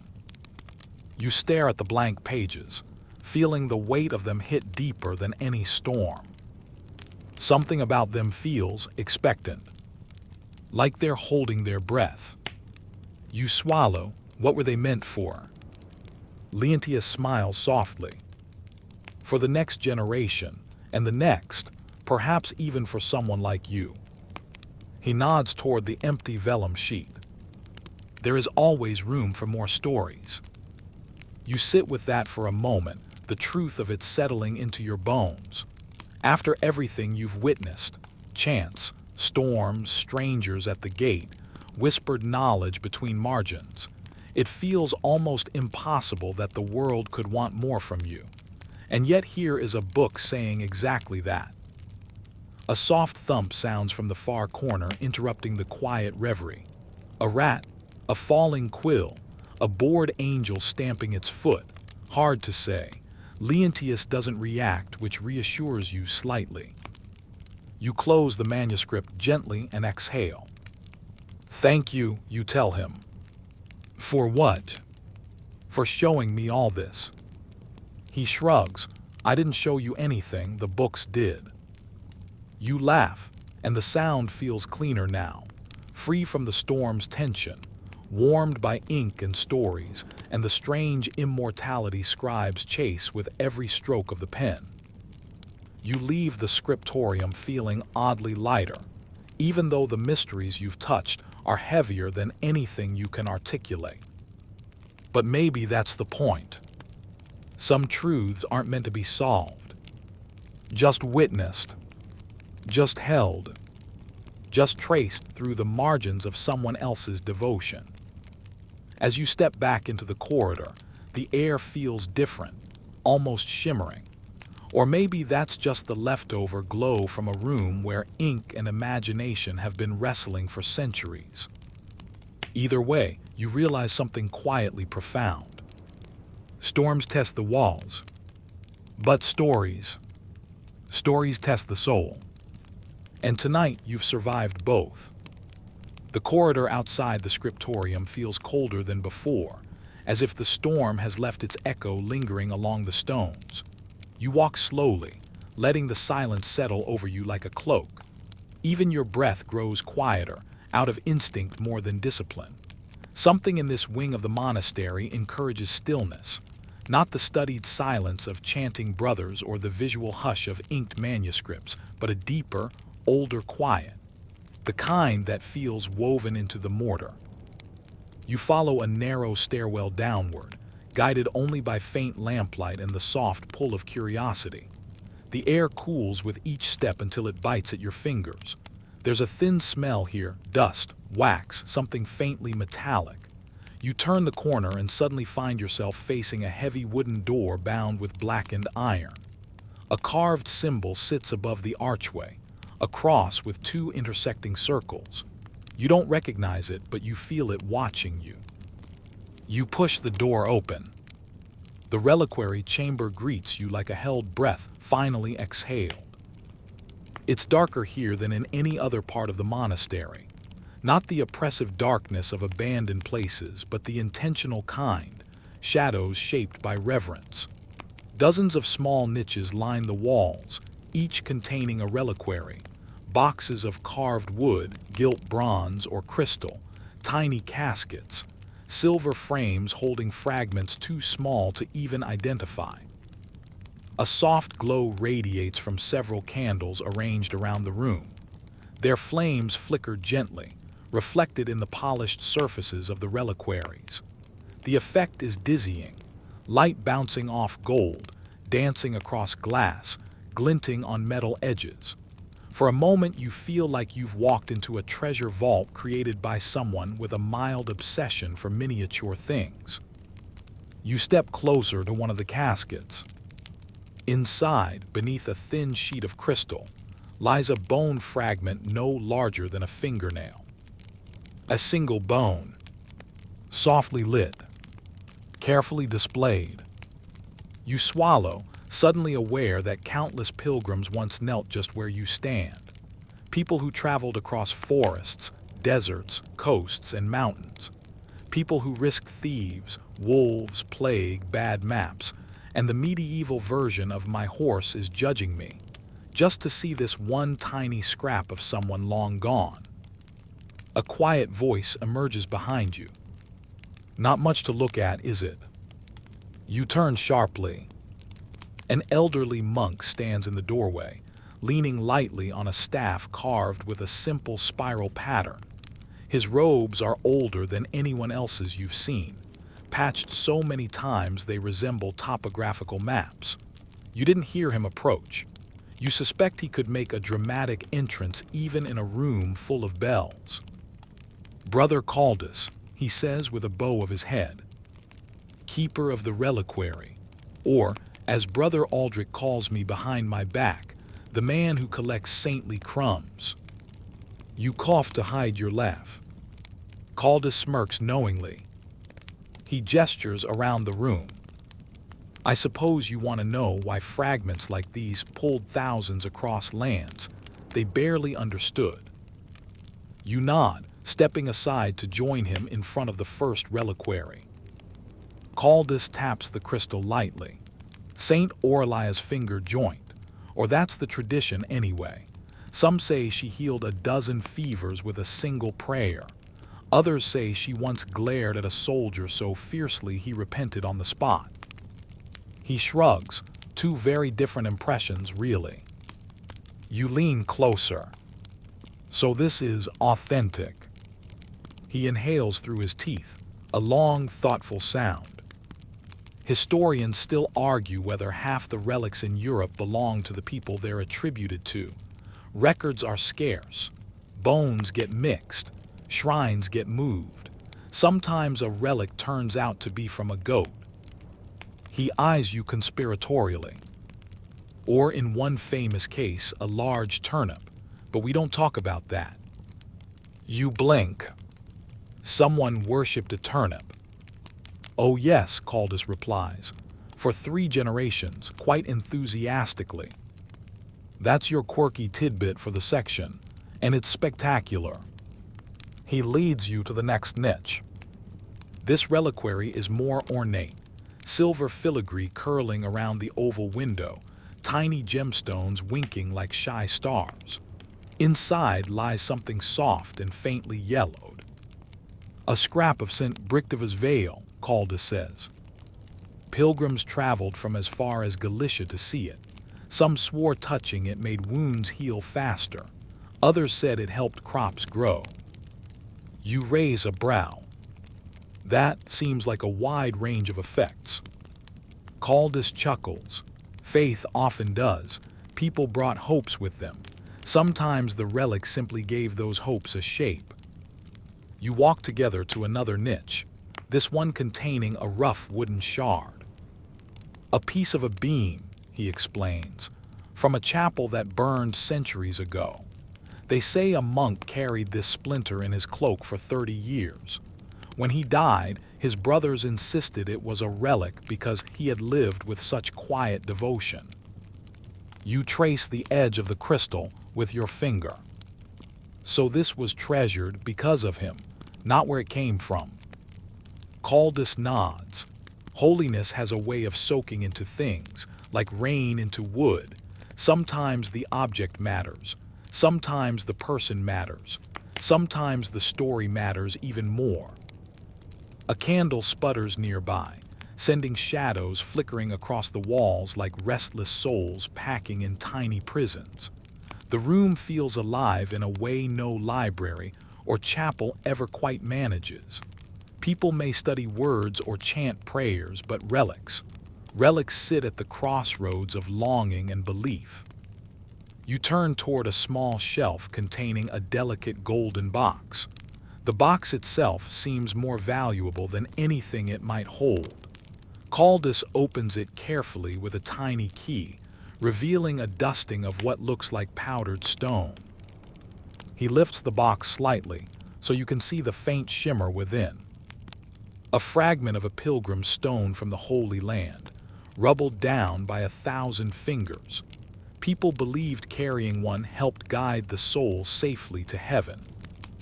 Did monks believe that too, you ask? Some, others thought it was superstition. Many just hoped it was true. He glances at the shimmering dust. And some simply liked the idea that something they touched might outlive them. A soft heaviness settles behind your ribs. You imagine those pilgrims, bare feet bleeding on rocky roads, clutching simple stones like shields against uncertainty.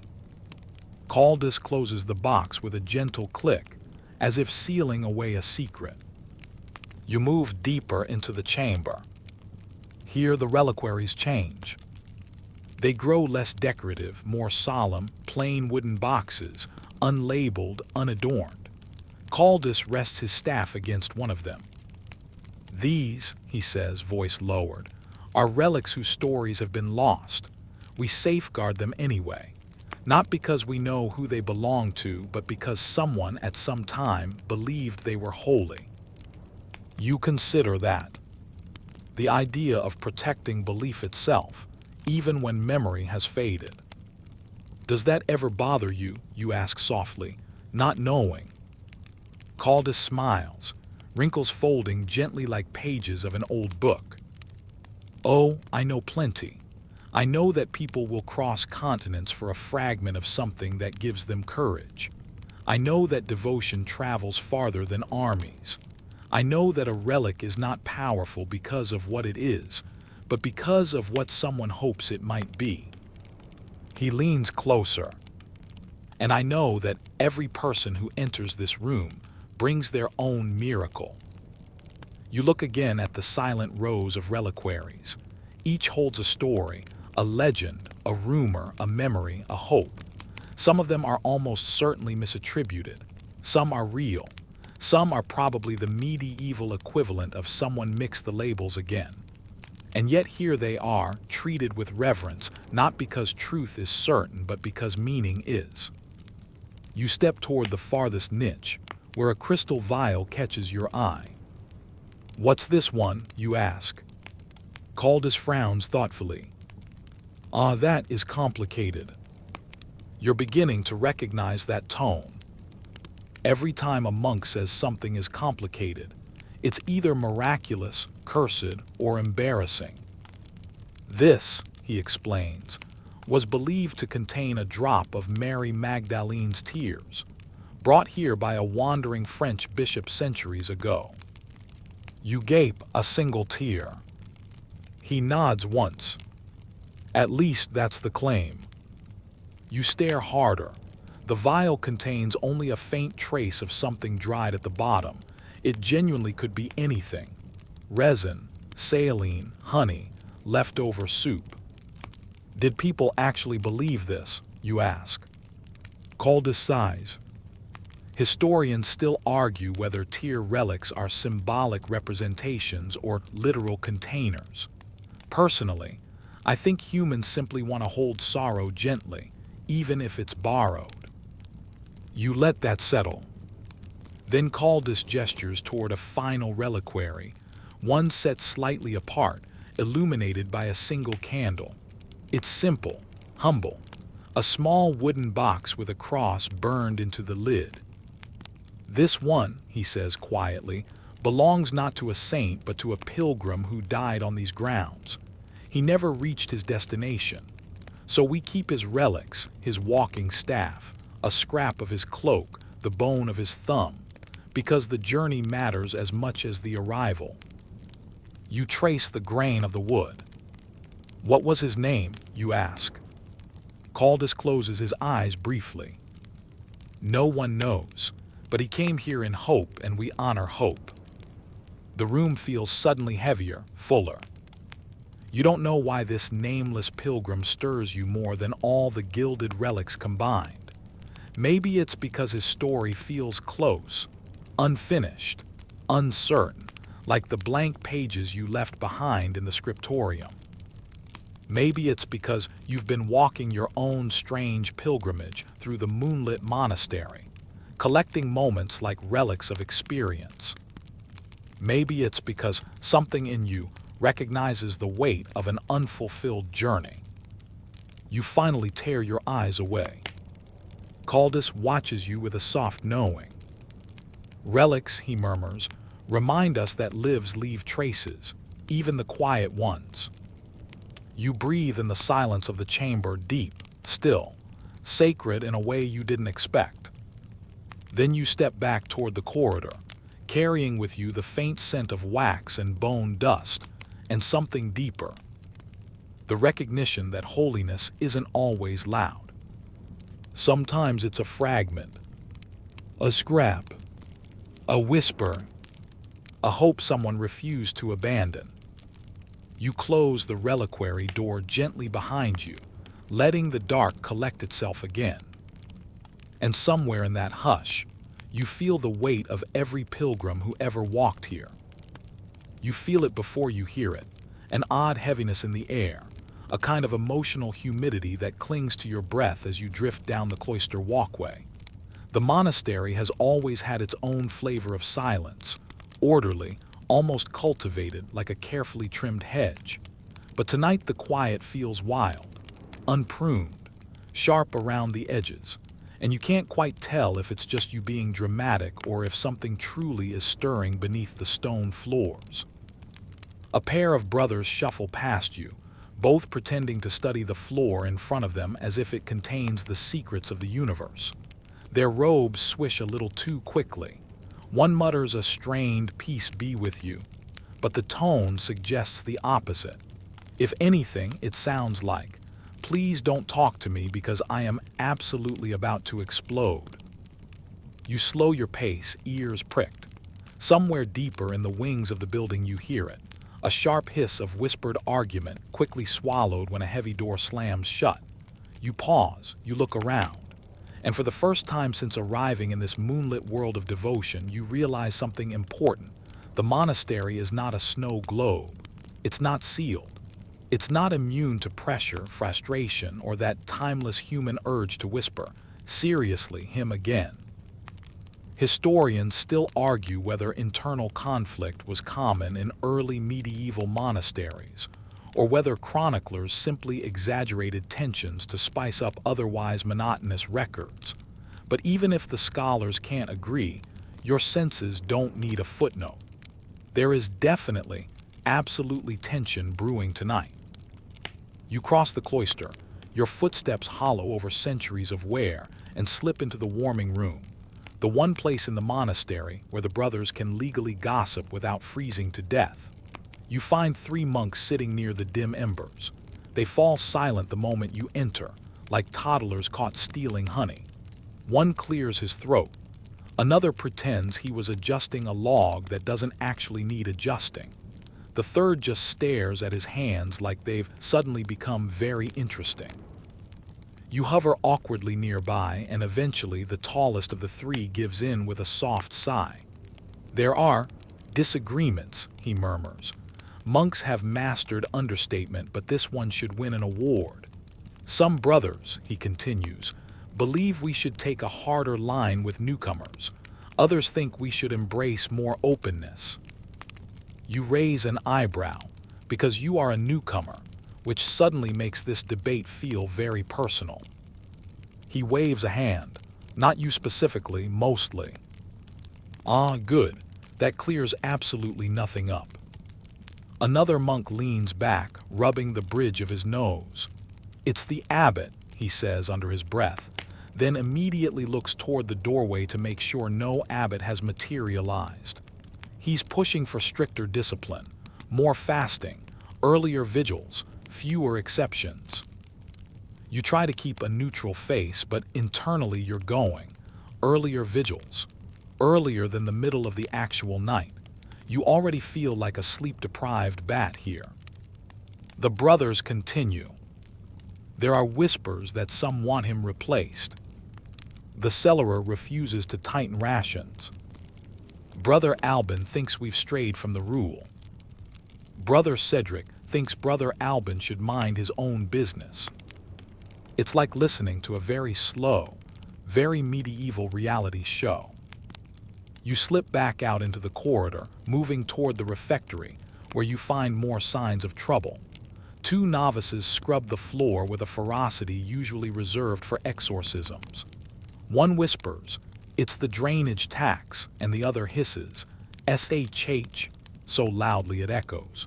You have no idea what a drainage tax is, but they seem ready to duel over it with wet rags. The deeper you go, the more the tension coils. It's in the way one monk refuses to make eye contact with another during evening readings. It's in the slightly too loud clearing of throats during shared meals. It's in the long pauses at the end of prayers, when the communal chant fades but no one wants to be the first to move. Then you enter the scriptorium. This is where the real drama lives. You catch Brother Cannon and Brother Duran standing over a half-finished manuscript like two scholars locked in a starring contest. The illuminated capital A on the page is stunning, twisting vines, glimmering gold leaf. But apparently, it is also extremely controversial. This serpent tale is not doctrinally sound, Brother Cannon says with barely controlled outrage. It is decorative, Brother Duran replies, each word dipped in ice. It is borderline pagan. It is borderline artistic. You stand there in silence, watching them glare at each other over the theological legitimacy of a doodle. Honestly, the marginalia debates make modern internet comment sections look calm. Time for your quirky historical tidbit of the section. Monks really did argue about manuscript doodles, not because they were petty, okay, maybe a little, but because images carried theological weight. Some doodles were even thought to have protective qualities. You peek at the serpent tail again and briefly consider whether it could protect you from the mounting tension. You slip away before the argument escalates into a passive-aggressive gold-leafing contest. As the night deepens, the tension finally reaches a breaking point. You're passing the chapter house when you hear voices rising, not quite shouting, but dangerously nearing that territory. You press yourself against the stone pillar to listen. The rule is clear, obedience first. And charity, you keep forgetting charity. The abbot's decisions keep us anchored. Or chained. A soft thud, someone's fist meeting wood, you wince. Inside, the abbot's voice cuts through like a blade, calm, sharp, utterly unmoved. "We are brothers, we will speak as brothers." You can practically hear the effort it takes for everyone to obey. The argument continues lower now, but fierce. You hear phrases like historical precedent and the authority of the elders, and one dramatic, "You always take his side," which transcends centuries and echoes straight through to modern family dinners everywhere. Historians still argue whether monastic conflicts were truly ideological or mostly practical. Too little food, too much work, not enough sleep, and 90 grown men sharing one enclosed space. You can guess which side your tired feet lean toward. Eventually, the meeting dissolves, not with a resolution, but with the kind of silence that suggests nothing has been solved at all. You step into the cloister to clear your head. Moonlight spills across the walkway like liquid silver. The air is colder now, still charged but slowly unclenching. A lone monk sits on a bench, head bowed. When he looks up at you, his expression is tired but gentle. "We are human," he says simply, as though that explains everything. And maybe it does. He wanders off, robes whispering behind him. You sit for a moment longer, feeling the emotional echoes settle like dust. Monasteries may have rules, rituals, and centuries of spiritual discipline, but even here, people still grumble, disagree, and occasionally threaten to riot over a decorative serpent tail. Somehow, that oddly comforts you. If even the holiest places allow room for imperfections, maybe you can too. The night winds soften, carrying the faintest hint of frankincense. Somewhere far off, a bell chimes once. The brothers are dispersing to their small cells, tensions tucked away for another day. Harmony isn't restored, but then again, harmony was never meant to be perfect. It's something they build, lose, and rebuild again. And as you head toward your own narrow cot, you realize the monastery breathes easier now. So do you.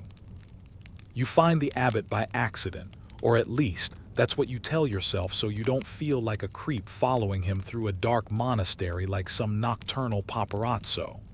But truly, you didn't mean to. You had simply woken in the small hours, your straw mattress insisting on jabbing you in the spine until you gave up trying to sleep. So you wandered, you drifted. And then, rounding a shadowed corner of the cloister, you saw a lone figure moving under the moonlight, his hands clasped, his posture curved like a man carrying the full weight of an invisible world. The abbot.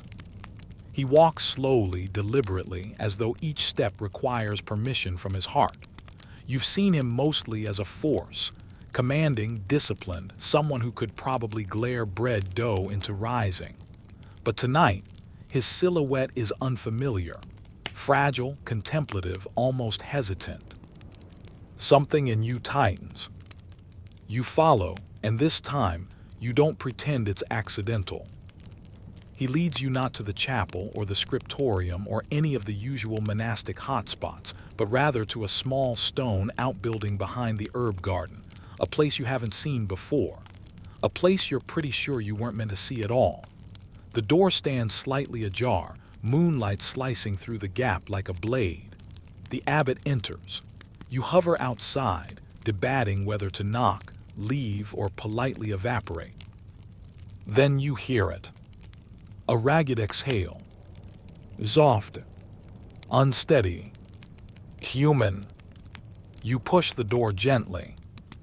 Inside, the room glows faintly with moonlight pouring through a narrow window.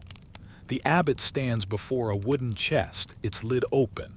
You see fabric, scrolls, something metallic glinting faintly. But what draws your eye is the abbot's expression, unmasked, unguarded, painful. He turns at the sound of your footsteps. For a heartbeat, he looks startled, then resigned, then relieved. "You should be asleep," he murmurs. "You should too," you whisper back. Your joke lands softer than usual, but it's enough to crack a faint, weary smile from him. The abbot gestures toward the chest. "I come here when I can't rest," he admits, "when my thoughts refuse to hold still." This is already more honesty than you've ever heard from him. He steps aside slightly, and though he doesn't explicitly invite you closer, he doesn't stop you either. You approach the chest. Inside, you recognize items that definitely don't belong in a monastic storage shed. A signet ring, a child's wooden toy, a piece of embroidered cloth bearing a faded noble crest, and at the bottom, wrapped carefully in linen, a sword. Not a fancy ceremonial sword. Not a relic. A weapon. Used. You glance at him. He closes his eyes as though bracing for judgment. "Before I was abbot," he says quietly, "I lived another life."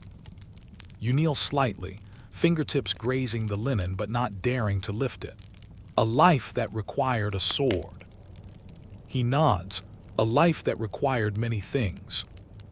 He sinks onto a low bench, and you can feel the confession building in him, not like a secret forced out, but more like water that's been pressing against a dam for years.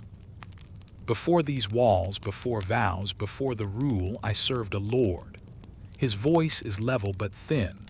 "I was a warrior, a commander, and I believed I served righteousness." You study him in the silver light, trying to reconcile this gentle, strict, quietly intense man with the image of someone charging into battle. The contrast feels impossible, and yet There he is, living proof that people can hold entire eras inside them. The abbot continues, historians still argue whether the wars of my youth were justified, whether we protected or terrorized, whether we acted in faith or hubris. He lets out a bitter laugh. Sometimes I don't know the answer myself. You wait, you let him unravel at his own pace. During a siege, he says, a town caught fire. The flames spread too quickly, too unexpectedly. Some say it was an accident. Others say our own men set the blaze to force a surrender. His jaw tightens. I was there. I saw the smoke. I heard the screaming. I carry it. You feel the room shift around you, suddenly heavier, thicker, like sorrow has weight. The abbot rubs his palms slowly, methodically. I tried to atone, he murmurs. I left everything. I joined the brothers.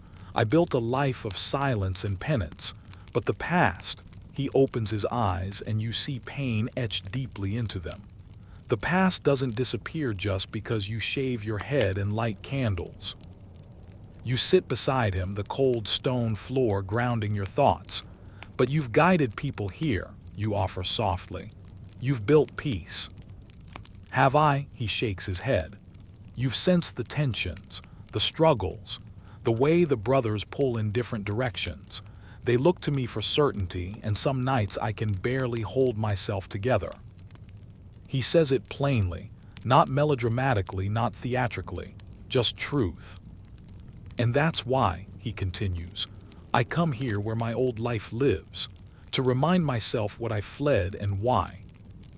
He reaches into the chest and lifts the linen-wrapped sword. He holds it with reverence but also with grief. You wonder why I push discipline, why I ask for order. It is because chaos, he says quietly, is not something I fear in theory. I have seen it. He unwraps the blade just enough for moonlight to catch its edge, a cold gleam, sharp as memory. A long silence stretches between you. Finally, he wraps the sword again, gently, almost tenderly. I keep it as a reminder, he says, that the man I was still lives somewhere inside me, and that I must not let him steer my hand again. You sit with that, you let it settle. Then he surprises you. I envy you, he says softly. You walk here as a witness. You see beauty, strangeness, devotion, but without carrying the burden of shaping it. You have no weight on your shoulders. You snort under your breath. With respect, I think my shoulders would argue. He smiles again, tired, yes, but real. You may go, he says, but there's no dismissal in the tone. Thank you for listening. You rise but pause at the doorway. You're still allowed to forgive yourself, you tell him. Even abbots get to be human. He looks at you for a long moment, startled, softened, undone. Then he bows his head. As you step back into the moonlit courtyard, you glance once more at the small house behind you. The abbot stands alone inside, the ghost of his old life beside him. But somehow he looks lighter, as though speaking the truth, finally, openly, has cracked open a window in a room long sealed. The wind murmurs through the herb garden. The sky glows faint with dawning light. And you sense with a strange certainty that something has shifted, not just in him but in the monastery itself. A secret shared is a burden diminished. And tonight, you witnessed a man let go of the weight he's carried for years. Dawn begins quietly in a monastery. No dramatic fanfare, no trumpeting angels, no cinematic glow sweeping over the courtyard like in some overly enthusiastic historical documentary. Instead, it starts as the faintest thinning of the night sky, a pale whisper of blue sneaking behind the dark like a shy guest arriving too early for the feast. And you're awake for all of it. You're not entirely sure when you stopped trying to sleep. Maybe it was after the abbot's confession, when the night suddenly felt too full for rest. Maybe it was during your slow wandering through the cloister, your thoughts tangled like loose threads. Or maybe it's just that the monastery has taught you how to feel the shift between darkness and day, as though your body now speaks the same quiet language as these old stones. You stand beneath the archway of the cloister, cloak wrapped around you like a thin comforter, watching the eastern horizon soften. The courtyard is a pool of shadow, the well in its center a dark silhouette. The pillars around you loom like silent guardians, and the entire building seems suspended in that delicate moment before the world wakes, an inhale held just a second too long. This is the monastery at its most vulnerable, its most honest, before the bells, before the routines, before the rules press everyone into their daily formation. Brothers begin stirring in their cells, low footsteps, soft coughs, the rustle of wool. You sense their exhaustion, their lingering tensions, their secrets carried like invisible satchels over their shoulders. Yet you also sense something gentler threading through them, all a quiet faith perhaps, or maybe just stubbornness. Historians still argue whether devotion or sheer routine kept early medieval monks going. But as you watch a novice shuffle sleepily past you with the energy of a half-deflated balloon, it really could go either way. Your feet carry you toward the edge of the courtyard, where a small wooden door opens into the orchard. You step outside, and the air hits you with a chill so crisp it could shatter. But it also wakes you, sharp and clean. The orchard slopes gently toward the eastern hill, and as you walk, the sky bleeds pink around its edges. A robin hops onto a low branch, tilting its head at you like it's deciding whether you're trustworthy. You whisper a greeting. It refuses to reply. Birds have boundaries. The orchard smells faintly of damp earth and cold apples. You touch one of the lower branches, tracing the bark's ridges. You wonder how many monks have touched this same limb over the centuries. How many wanderers came out here to think, or to hide, or to breathe fresh air after too many hours trapped with brothers arguing about drainage taxes or manuscript serpent tales. By the time you reach the stone wall overlooking the valley, dawn has fully arrived. Not bright, not bold, but steady. Gentle. The kind of light that makes you see the world as though it's just been cleaned or forgiven. You lean your elbows on the rough stone. Below you, the valley stretches out like a sleepy quilt, patches of fields, thin trails of mist, a scattering of trees hunched against the cold. And from here, the monastery feels like part of the landscape, not perched above it or against it, just woven in. A quiet stitch in a much larger fabric. You think about the brothers. The cellarer who hides extra bread for starving travelers. The scribe who battles a serpent-tailed doodle with theological vengeance. The novices who scrub floors like medieval action heroes. The abbot with a battlefield folded inside his heart. They live simple lives, yes, but never small ones.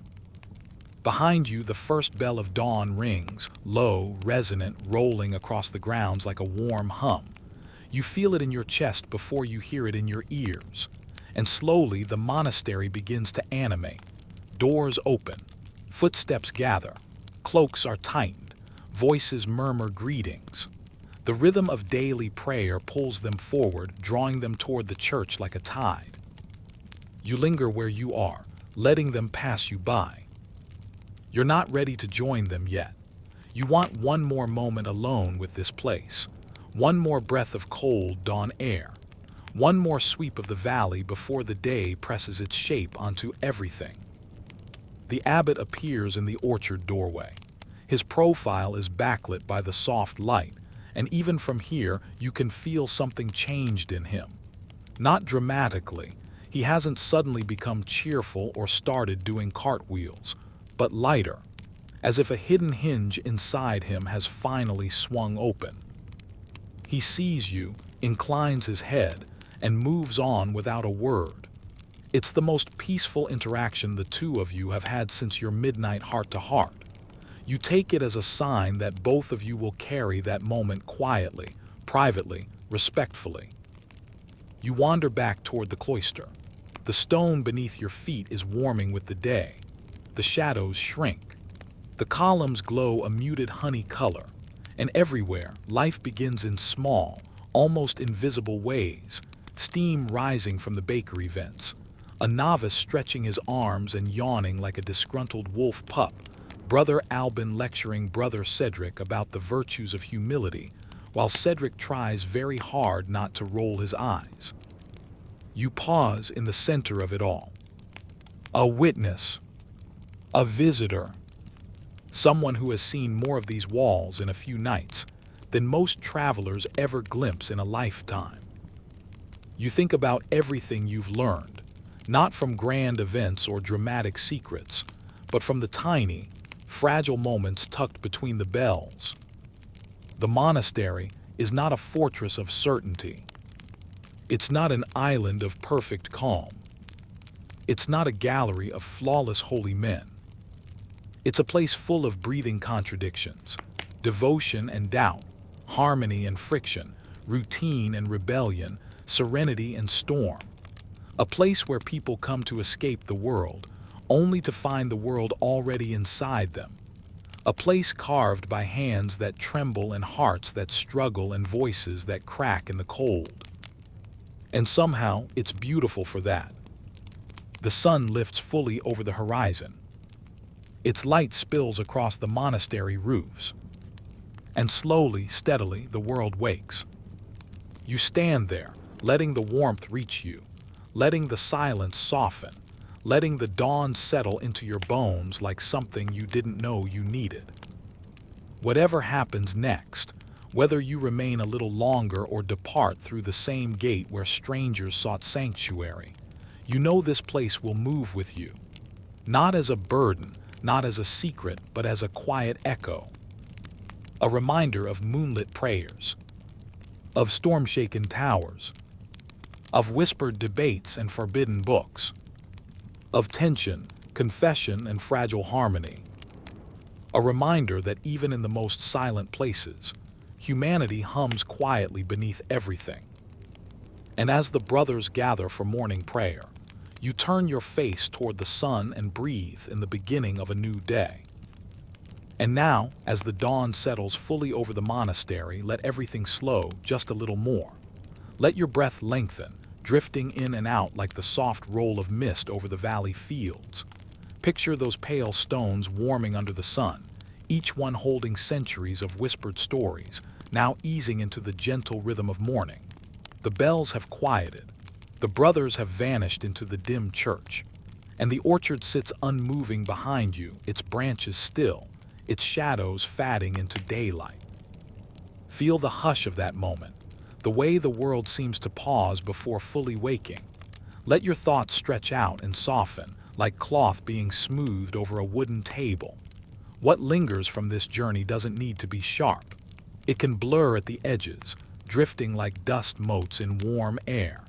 Maybe you remember the quiet confession of the abbot, or the strange scribbles in the manuscripts, or the distant storm shaking the belfry.